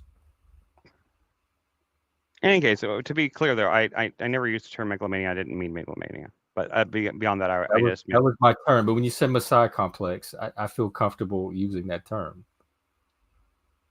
Okay. Messiah complexes are associated with megalomania.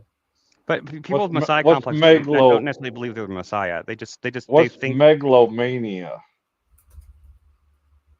People who have an overinflated sense of their own power. Delusional fantasies of wealth, power, omnipotence.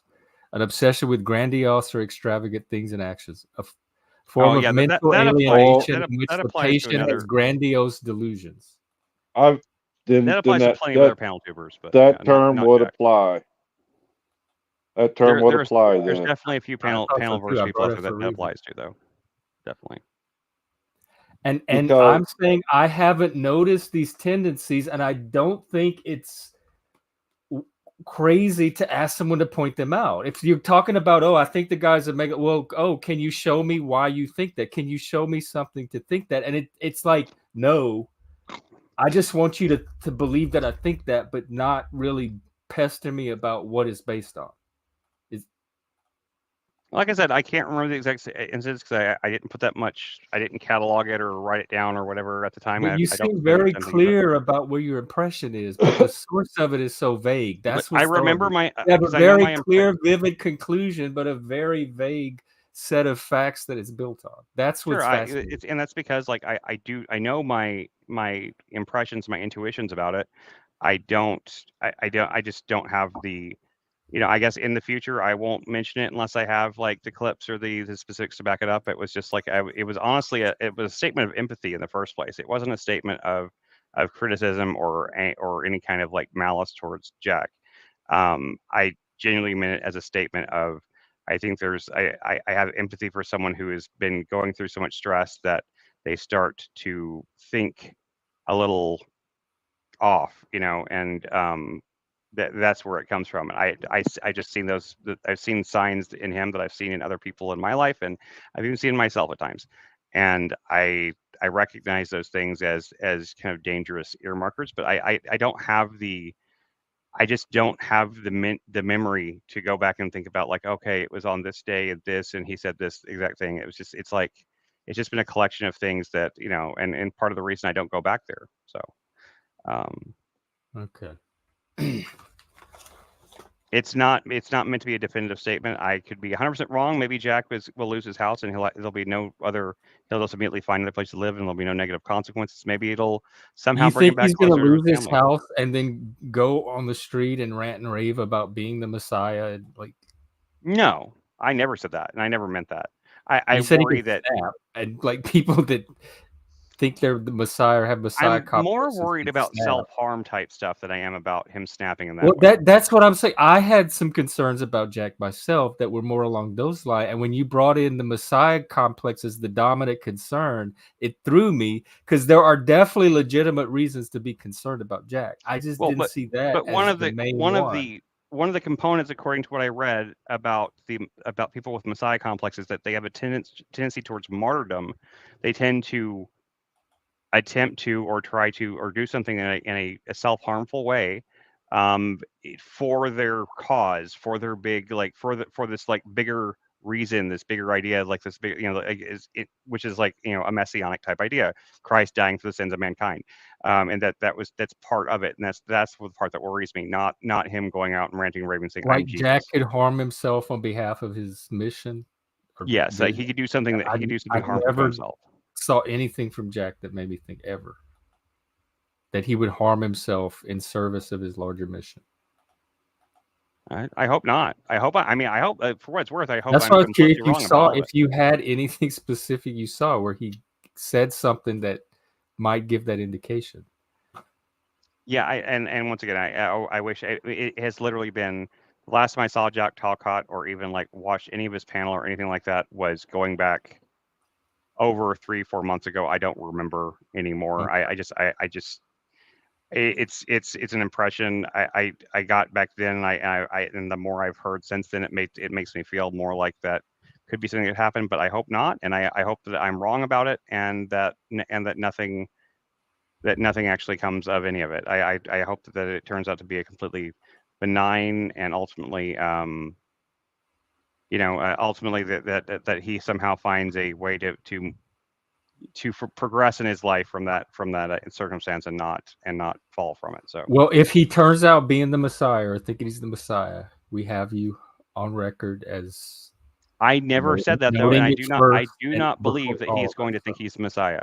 I do not. That's what it's okay. Now I happen. feel gaslighted again because that's exactly what it seems like you started the conversation saying. I said a messianic complex, which is it. What is a messianic complex besides somebody thinking they're the Messiah?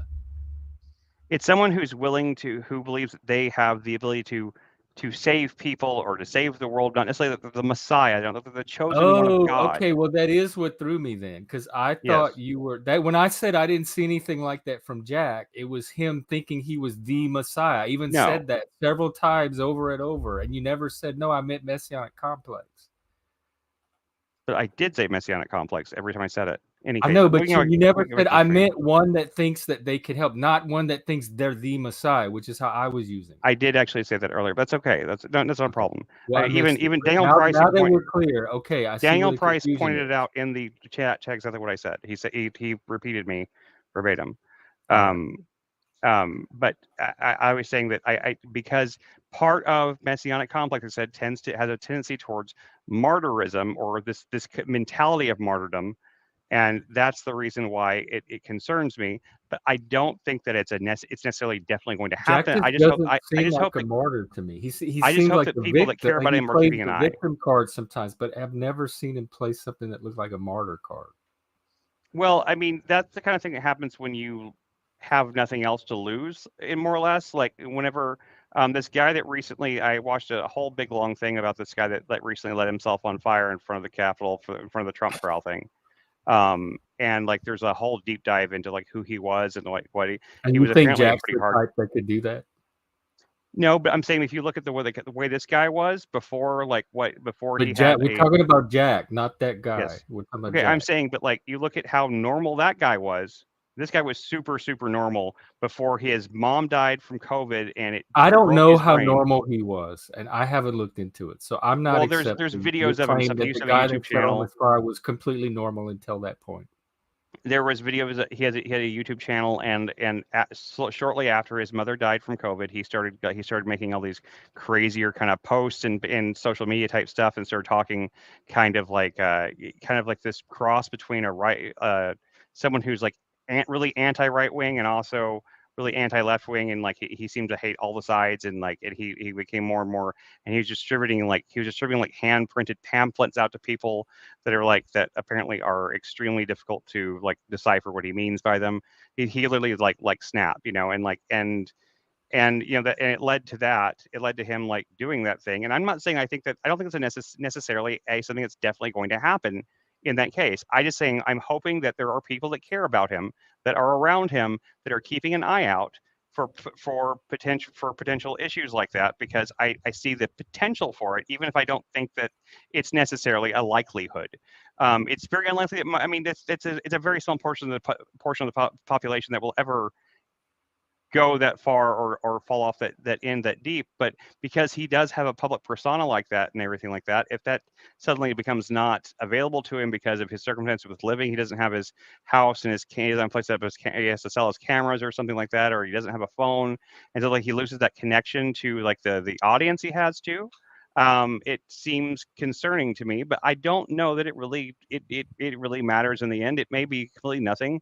For all I don't even know. I mean, according to what I've been hearing from Chuck, it seems like he was supposed to be like losing his house. Like I felt like I heard that he was going to lose his house like 2 months ago, as it was. So I don't even know that. I don't even know how much of it's even real. He could just be victim complexing himself and just making himself sound like he's in more trouble than he really is. But I mean, I have no idea. I don't know the guy that well, and I just saying that as from a human empathy perspective, I just hope that there's people around him that actually give a shit about him and are paying attention to the way he's acting to make sure that he's not heading in those directions. I mean, it's not going to be me.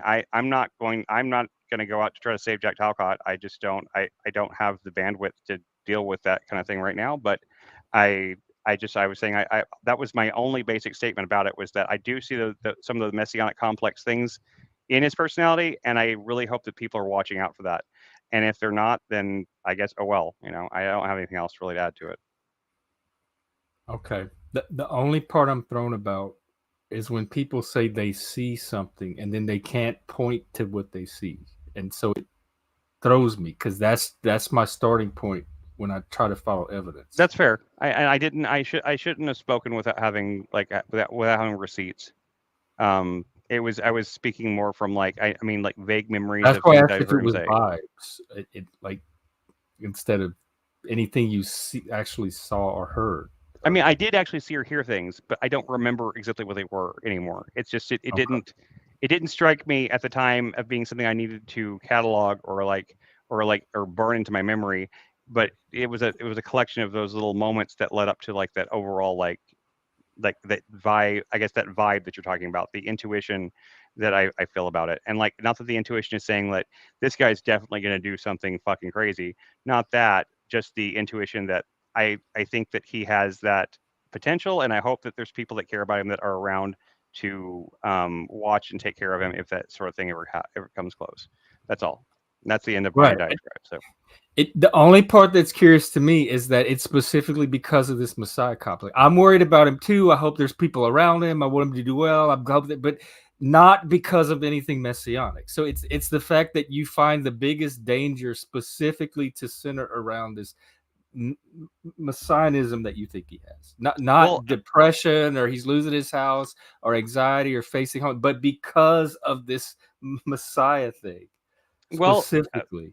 I mean, pretty much you can put like the delusions of grandeur, Messiah complex type archetype. You can apply that to almost any mass shooter, any like person who does like self-immolation. Right, that's what I'm trying to figure out, if you seriously have Jack in that category. If you're seeing something I'm not that has you categorizing him that extremely. I mean, it's either that or he's just a grifter. It's one of those two things. And I do think he's sincere, but he does talk a lot. Or he could be a normal person going through stressors and challenges and mental health without having it anything to do with messianism. That is the only point of contention. I'm not arguing with you about any of the other stuff. I agree with all of it. I'm questioning that it's tied to this messianic thing you're identifying, and not just a normal person going through life stresses. Okay. I mean, like these were a lot of those things were I saw him as having a messianic complex before I even knew he was having life stressors. He talks about, he's very he clearly wants to be a guru. He clearly thinks he clearly thinks he has the answers for the world.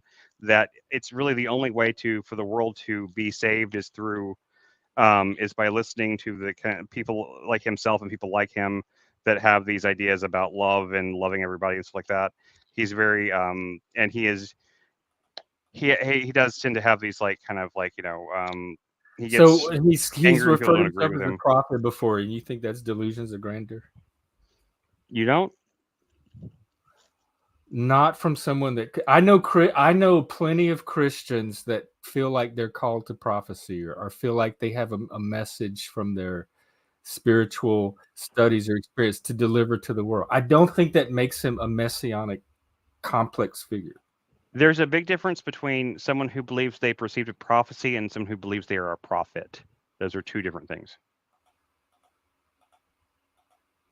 Even if he thought he was a prophet, I don't see that as having a messianic complex. There are plenty of religious people who believe they might be prophets. Have you read much about the prophets in the Old Testament, for example? But I don't see anything unusual about people that are Christian identifying with prophets and seeing themselves in that tradition.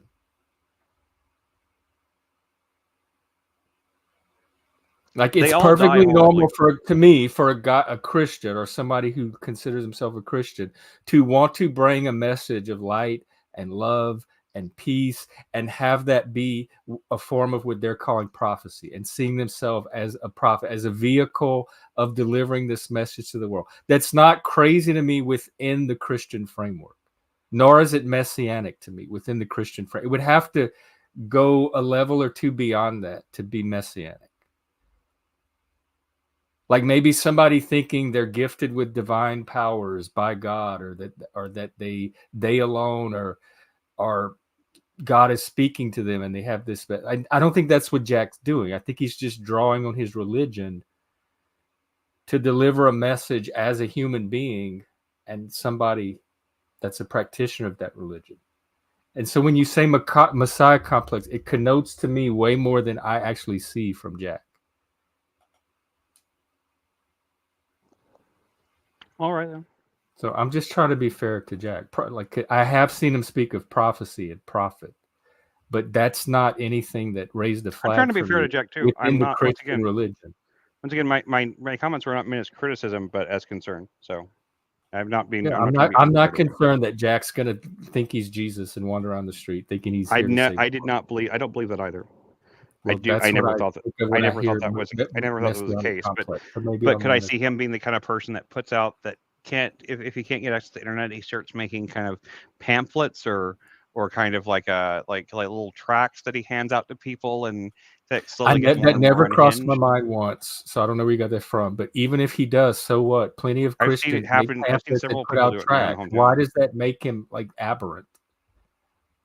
Or something to worry about. I hope he has friends around him and that care about him because he's making pamphlets and putting out tracts. I'm worried about it. It would just be like a sign that he'd given up on the internet and he had chosen, and like I'm just saying, like there's a pattern to people that end up doing things like that.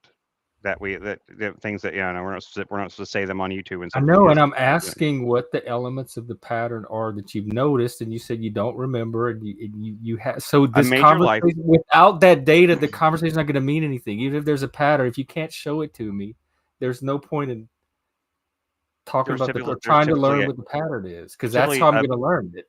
Is what the pattern is. A major traumatic life change, a major traumatic life change of some sort.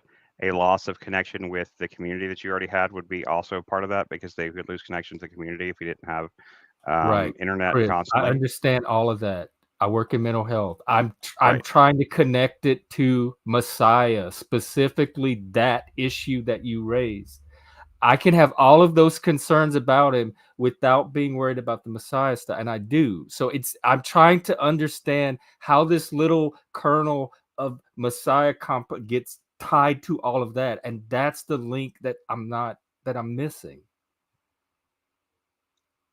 Okay. I don't know exactly how to explain it any further. I mean, I'm not. It's okay. It's not a big deal. I don't know. I mean, I don't know. I mean, it's not something, like I said. Jack Talk doesn't take up much of my mental bandwidth. I don't think about it all the time. He sure took an hour of this stream today. So I guess we can wrap up. My statement was like a 5-minute statement. I was trying to learn from it and it became totally pointless. I mean, I've tried to explain. I have explained to you the things about it. I do see the messianic aspects too, messianic complex aspects too. But I mean, like, if you don't see them as the same thing, you don't see them the same way. What Daniel's describing here, I don't get that from Jack. Not at the level y'all do. Like I get maybe a little tinge of it here and there, but not where it has me concerned that he's gonna like suddenly think he's a savior. I mean, he has literally said things on stream, like in the stream I was on with him. Maybe cult that happens here. If that's what's happening, is part of being a Spurg. That double McRib was actually very satisfying. How did you make a double McRib? Did you actually go to McDonald's and put 2 McRibs together? Or I remember. Never mind. I remember you saying earlier you're going to make a McRib. Never mind. Forgot about that. Good for you. Yeah, But No, nonetheless, I mean, no, I haven't. I mean, I know what mismatching, but I've not heard of mismatcher. mismatcher sounds like someone who's bad at matchmaking. Why? Or was it from Tony Robbins?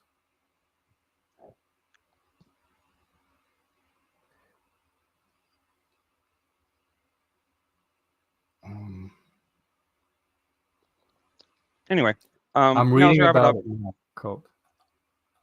And so I'm like not. I'm not blaming anyone, Colt. We're both keeping it going. We're both part of it. I'm part of it. In fact, I'm the one that started it by asking questions and wanting to know more. So I'm not There's blaming nothing wrong with Chris asking questions.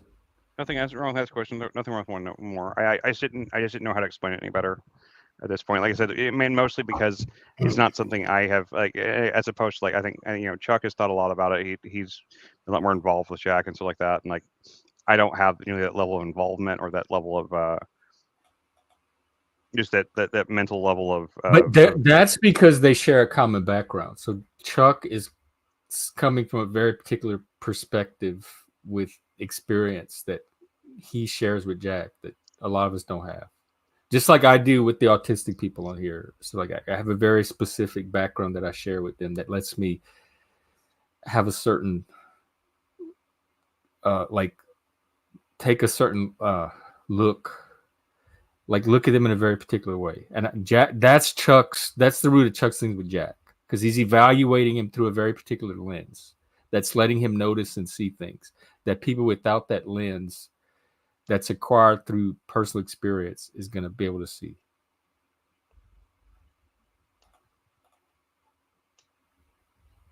Any case, I mean, and for what it's worth, I hope that everything I said about Jack is completely wrong. I really do, because it's not positive anyway. Completely wrong. So okay, I don't think you have anything to worry about. Well, I mean, it's not something it's not something that keeps me awake at night. So I'm not really worrying about that much. It's just like if it gets brought up, I mean, I'll give my opinion. But and if we see Jack out in the street, like carrying a cross and pretended to be the Messiah, the Savior, and everything, then I will apologize and completely. Well, you shouldn't apologize for that, because I never said that. I wrong. never thought that was going to happen. So, however, if we hear about Jack, maybe it's the word messianic complex I'm getting caught up on. If you just make grandiosity or something, that's different. But no, that is tied it to something very specific. Whenever when I looked up that term, and it was a long time ago, it wasn't described as someone who literally believes they are the Messiah.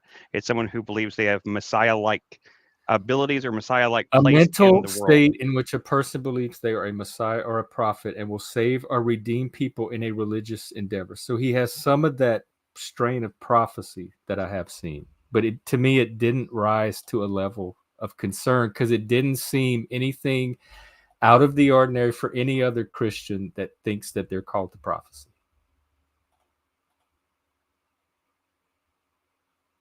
And so if that's what you're talking about, yes, I did see that. I just didn't weigh it the same way you did. People with a messianic complex concern me, because like it's usually if something traumatic happens to that person in their life, and then dealing with that trauma in addition to like this like that complex they might already have, can a lot of times lead to like I said, to like negative consequences for that person. I just don't want to see that happen. But at the same time, I don't have any ability to change it, or I have no skin in the game kind of thing. So like it's not like something that I'm particularly personally invested in. I just hope the best for him, and I hope that he manages to find a house or a place to live, and I hope he gets the help he needs. I hope he finds a purpose. I'm saying the last few weeks I've watched him under stress. Like you said, it's been a while since you've seen him, and I've watched him under stress the last few weeks when he was dealing with the house thing.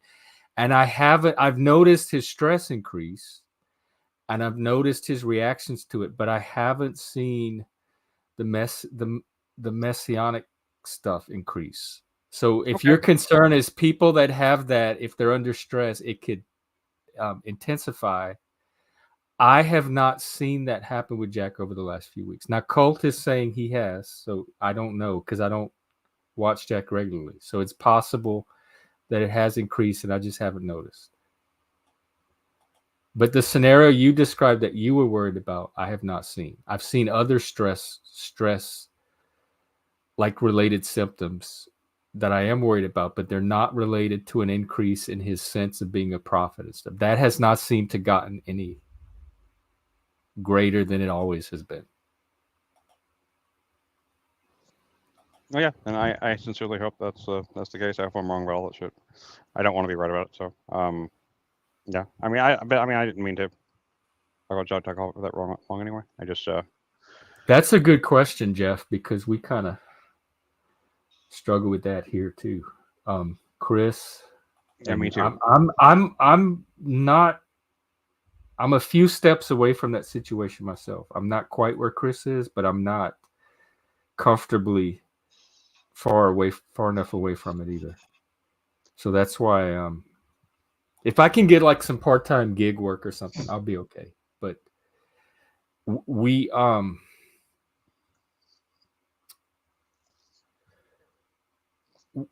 I do think about that. I talk about on the Panelverse of the importance of self-care. And if you are in life situations, and I've seen many people on here have life stressors in addition to the Panelverse work that they do. And I have wondered how healthy, in one sense, I see them gain support from the Panelverse in a way that helps them to face these challenges and stresses more effectively. But in the other sense, I've seen it like add and compound the stress that they're getting from ordinary, like real life. So I think it can go either way, and it depends on the individual person and their skill at self-care, really, and managing their experience here on the Panelverse. Sorry about that. I got a phone call. Knocked me off. Oh, that's what it was. I keep forgetting. Yeah, I figured it's like that with you, Chuck. You always say bye before you go if you're heading out. I can give a little backfill just to kind of fill in a few gaps, but other than that, and this is all from Jack's mouth. This isn't me speculating. Okay. Back in 2016, 2018, and I don't know if he quit drinking first or if he quit drinking afterwards, but he lost his family and he lost his job at the post office. He lost his job at the post office because he was into all this Tony Robbins self-help type stuff, and he thought tapes when I was little. I bought his tapes. Was alcohol related to any of this? I don't know. But he had written a program that he was looking to sell to the post office to help the employees. So he scheduled a phone call with the Postmaster General in Washington, D.C. But he decided it'd be a better idea to go get on a plane and fly out and meet him face to face. After his meeting with the postmaster, they sent him to the legal department. The legal department said he was violating rules by trying to profit from as a businessman, as an employee, trying to sell them this program for the employees. He got mad, came back. It turned into a big thing, so they fired him. Well, first they sent him to a shrink, and the shrink said he was not fit to work, that he was a danger to himself and others. So they put him off work. Then he said he went and hired his own private consultation, and that guy came up with the same results. So then he got on this thing about live without fear as a trademark, as a program to sell. And he has said that his ambition was to make that program big where he could become famous from it, thereby his family and job would recognize who he is. But his goal is to go to the United Nations, to Washington, D.C., to teach them that God is love, and with love, all wars can end. That he's been chosen to do that. He feels that's his life purpose. You know, he sold his house a year ago, knowing he got 1 year included, and he'd done nothing in the year to alleviate that. He thought God was going to provide his richness through the Live Without Fear program, and he would therefore be able to buy his house back. Da da da da da da da. I don't understand why it bothers everyone so much. If that's the story, the only person it affects is Jack. Why is everybody? Well, early on, he used to ask people for help, and when people actually tried to help him, he would alienate them in the process. And from what his neighbors want nothing to do with him, nobody wants nothing to do with him for some reason. And that Margot used to live there with Jack. She knew Jack from the program, from the rooms of AA. Oh. Yeah, he went. It's hard to explain, but in fact, Jack said one time that he tried to self-delete and didn't succeed or go through with it.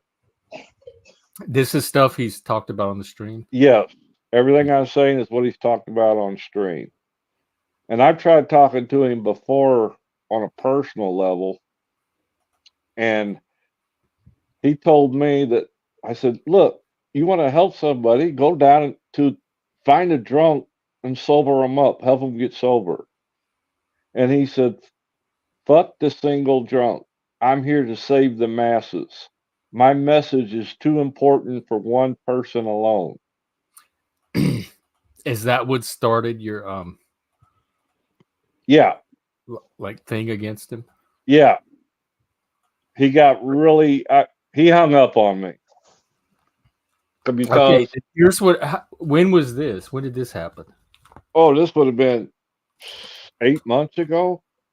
So after he said that about drunks, what motivated you to keep going back to his stream? Like, I would have stayed away. Well, if that's what he thought.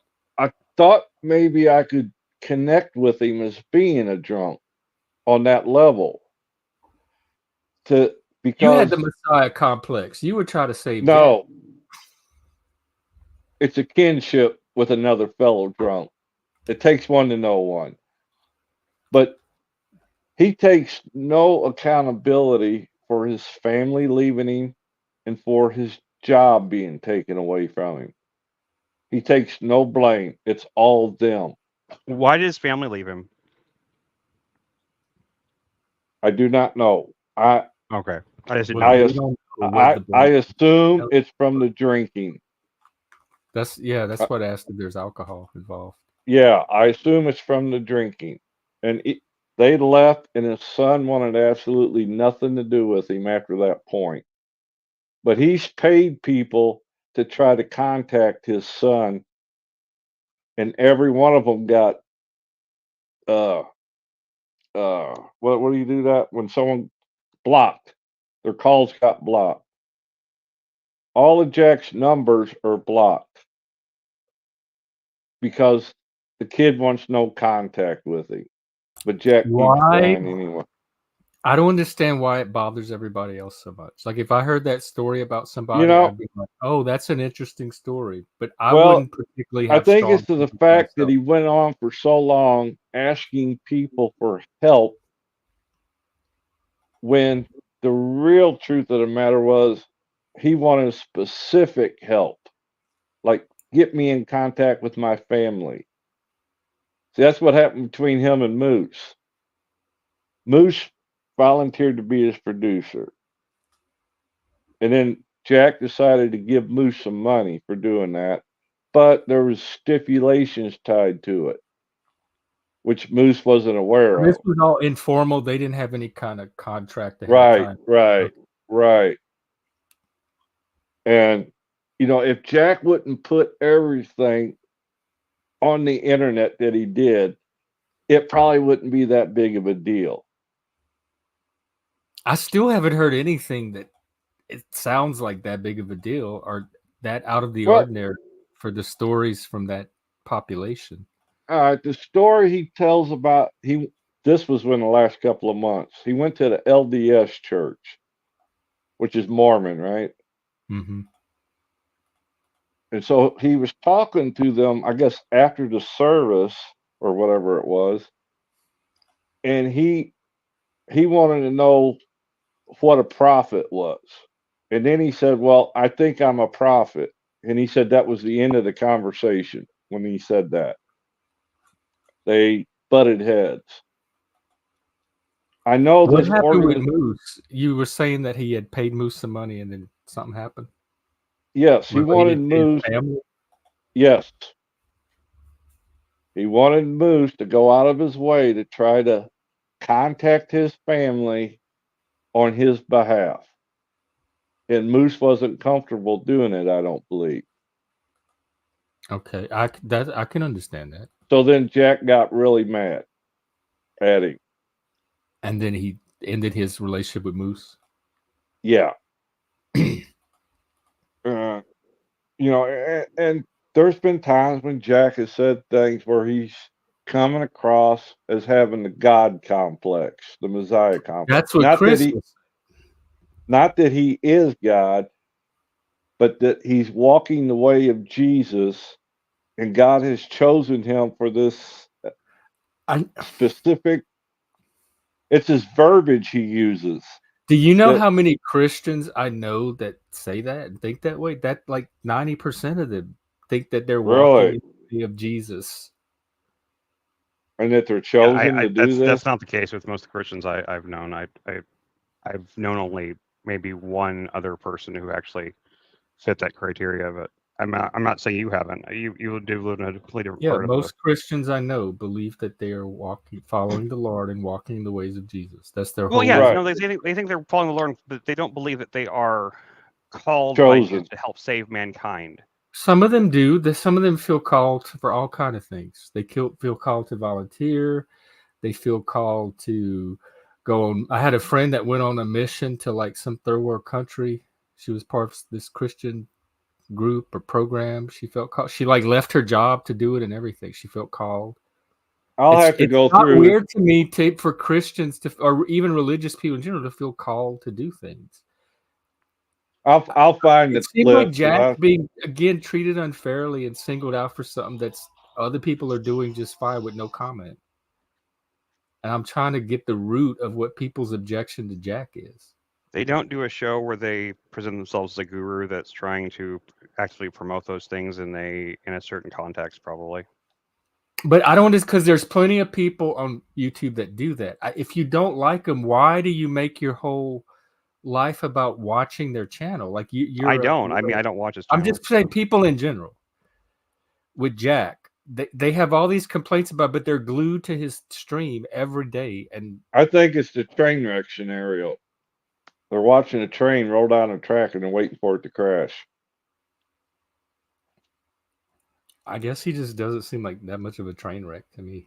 The only like really train wreck part was the thing about his house recently, and he seems to have gotten through that. Well, he's got till the 29th, and then he's got a court date. Oh, okay. They served him a summons. That's kind of sadistic, though, to watch, to train wreck watch. Yeah, I agree. I don't. That's part of the reason I don't watch it.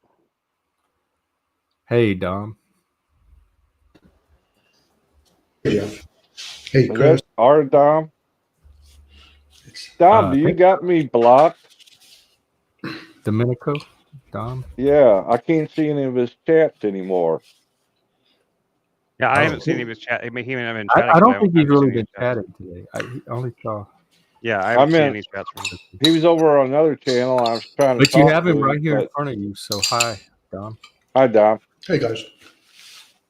I came for the catnip and the cheese in the backstage, Jeff. Oh. I got some cheese balls left over from Christmas. Lay it out. I'll eat it in the back. Yeah, Jeff's not making enough money yet to stock the back room yet. Oh, like where people could pay to have. The green room. Oh yeah, yeah. We might if we ever get enough. That is a possibility. Chris I'll is. put And I only want LED. green M&Ms. It's a green room, only green M&Ms, nothing else. There you go. What's going on today, Dominic? Just got home. Just got home. Heard you guys But chit-chatting for a bit. Go ahead. Go Yeah. ahead, Chuck. I was just going to tell Jeff, I said, I love the man to death as a man. I don't believe you. You don't? No. I hate to. Well, he won't even take my money anymore because it's dirty. I'll take your money, Chuck. I think That's a joke. whatever I'm sorry. the alcoholism I couldn't thing, help it. whatever he said to alienate you from as a fellow alcoholic, I think that it did a number Between both of us, yes. Well, on your end, for sure. From his viewpoint and my viewpoint, yes. I'll agree with that. And so I think everything else is just after the fact from that. So whatever happened in that moment or is going on in that dynamic is the core of the you and Jack thing. I don't even watch him anymore. I quit. Go ahead, Dom. Don't let us hog it. Yeah, definitely. You're the new jump on here, so like you get the floor for a minute here. Tell us what's up. I came in for the backstage food. The backstage food. I wish I could provide that to people on the panels. That would be great. Is that how you came up here for, the free food? If I only get if I only ever can get my IRL place open, that my streaming cafe thing, my open source studio, then I'll make sure there's green room snacks all the time. But I don't have that. Andrew Wilson used to order. He does days where he orders pizza for his audience. Like they'll wow. He has a fund and he'll pick different names. Like if you make a funny comment or you entertain him somehow, and then he'll get your address backstage and he'll have a pizza company deliver a pizza to your house. I would definitely do stuff like that, and like what the other guy that they gave me $100, like I definitely just like what he does. I would certainly do those things if I had the ability to. I've always been like that about money, though. I don't. I would do that. I've never had a lot of money, but I think if I ever did, I don't think I would keep it for very long because I would be finding ways to use it, like give it to people who need it. If I ever get any chunk of money here from any of this stuff, like I'm going to do the best I can to try to find someone who's sensible. I do have my friend Mark does actually know a little bit investing and stuff like that, so maybe he can help me a little bit with some of it and try to make it stretch into something where I'm able to maybe do a business or something out of it. Maybe do some charity type work or something. But Chris, word of warning. When you get it, depending on how much back pay they give you, try not to spend that all at once, because sometimes they make a mistake on the amount they give you, and then they turn around and ask for it back. I've heard that too. No, I'm very aware of that, which is why I don't intend on making any. You're going to be one of those people. I don't intend on making any major purchases or anything with it for a while, but just survival stuff, just so we get moved and stuff. But yeah, I know I don't tend to like spending. I tend to try to put it in some sort of investment type thing so we can survive long term. They only got me for 100, so that wasn't no biggie. Colt, we are actually trying to intentionally place the reality format onto the panel scene. We're working on a panel survivor game. If you want to be a part, contact Chris. It's more like a game show, though. We're not talking. He's just saying that panel versus become reality television. Oh, like what people used to watch reality TV for, like the real world. We're like the new real world. Yeah. like where real people just internet. like where it's just people bickering and like People and like stop being polite and start being real. Exactly, yeah. And now it's the opposite. It's like when people stop being real and start being polite. Everything they want everything polite now and inoffensive. Yeah, we could put a picture of maybe Talcott. Let's just put up a little picture of Talcott and some digital darts, and y'all can entertain yourself while you're backstage. Chopper Jeff, if you contact me on oh, you couldn't follow it. Well, I'll try to explain to you again if you want to on Discord. I have it a lot more written out on my personal Discord where I have like a lot of the structure of it written out. But I guess it may be too complicated. That's part of my problem with it right now is I'm trying to simplify it down to something that's a little more approachable. But it's just a matter of how I think he can get complex. There's going to be a certain cast of panel people, and there's going to be little games and challenges, and they're gradually going to eliminate each other and vote each other out, or the audience might participate somehow, etc. And eventually get narrowed down to a winner. Mm-hmm. And their winner is just internet clout. They win internet points. Like there won't be any prizes or anything for a while until. If there's money involved at any point, then maybe there will be. But it'll just same way verbal combat. It's just like to see who comes out the winner. It would just be see who can play the game better, So it's pretty simple. You instead of winning points for your mini games, you win votes. And votes can be used to protect you from getting voted off, or they can be used to attack someone else to vote them off. So that's the main concept. Anyway. Oh yeah, and our Dungeons and Dragons game too. Dominic's mentioning in the back. Lib was actually gonna. He had one. He was working on it. We're gonna live stream it. Yeah, but I haven't heard from Lib in about a week now, so I don't know.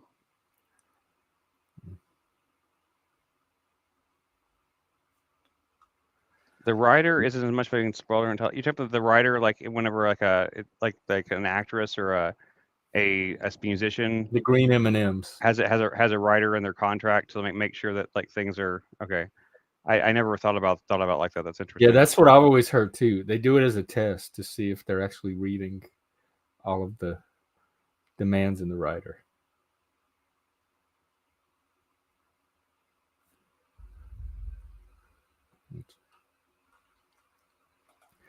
All right. Well, we can wrap up. It looks like it's coming to an end. I mean, we have Survivor tonight. Well, yeah, Domenico, though, you barely said anything. You sure you don't have anything to add before we go? You have anything to wrap up with? Probably not wrap up. No. Probably not. Thanks, Jeff, Chris. That's not like a no. I guess not. Simple no. Yeah. Thanks, guys. Okay. Well, come back anytime.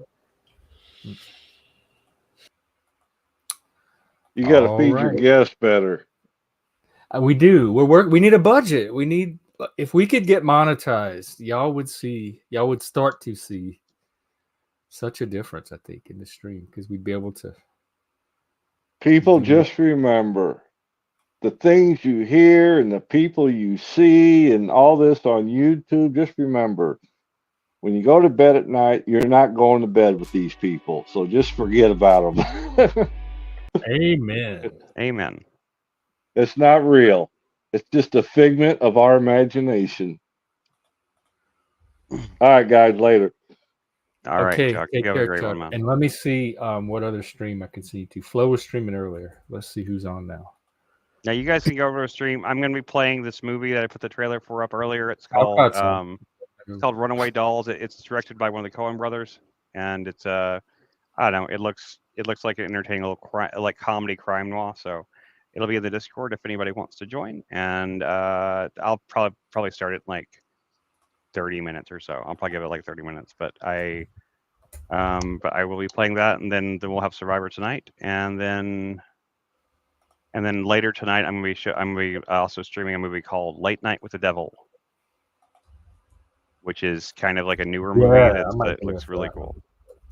So That'll be after. So anyway, a population 436. I will check it out, Anti Dearest. I have heard of that show and I've heard good things about it. I just don't remember anything about what it's about right now. But I do remember reading good things about that show or movie or whatever it is. So I will try to look it up and check it out though. You guys have a great night. I have nothing else to add really. If anybody can, of course, donate to the GoFundMe or my Venmo thing for the fridge thing, please do. But if you can't, don't feel obligated. I just have to mention it. And you guys have a great day. Goodbye. Yep, and I put 2 streams in the chat that are going on now. Go to if you want something else to watch. Flow State and Jack Talcott. You have a choice today. Bex, thank you. Good to see you. Colt, good to see you. Auntie, Jeff. See you in a couple of. Yeah, I hope we do, Jeff. He had a GoFundMe. I mostly know it's like the Venmo or the Cash App address that's in this banner. It's just an @ and you go to the each app and then you just type the @ name. That's all I have on my end. I think he has a GoFundMe. Oh, let me see if I can maybe find the GoFundMe link if it's still active. It looks like it is. So I will place that.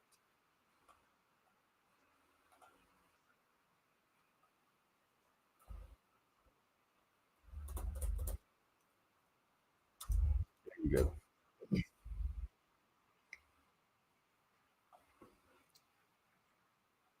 All righty. Tonight's movies, Survivor, the Devil movie, Late Night with the Devil, and maybe we're still energized after that late night stream. If not, we'll be here tomorrow at our usual time. And see you then.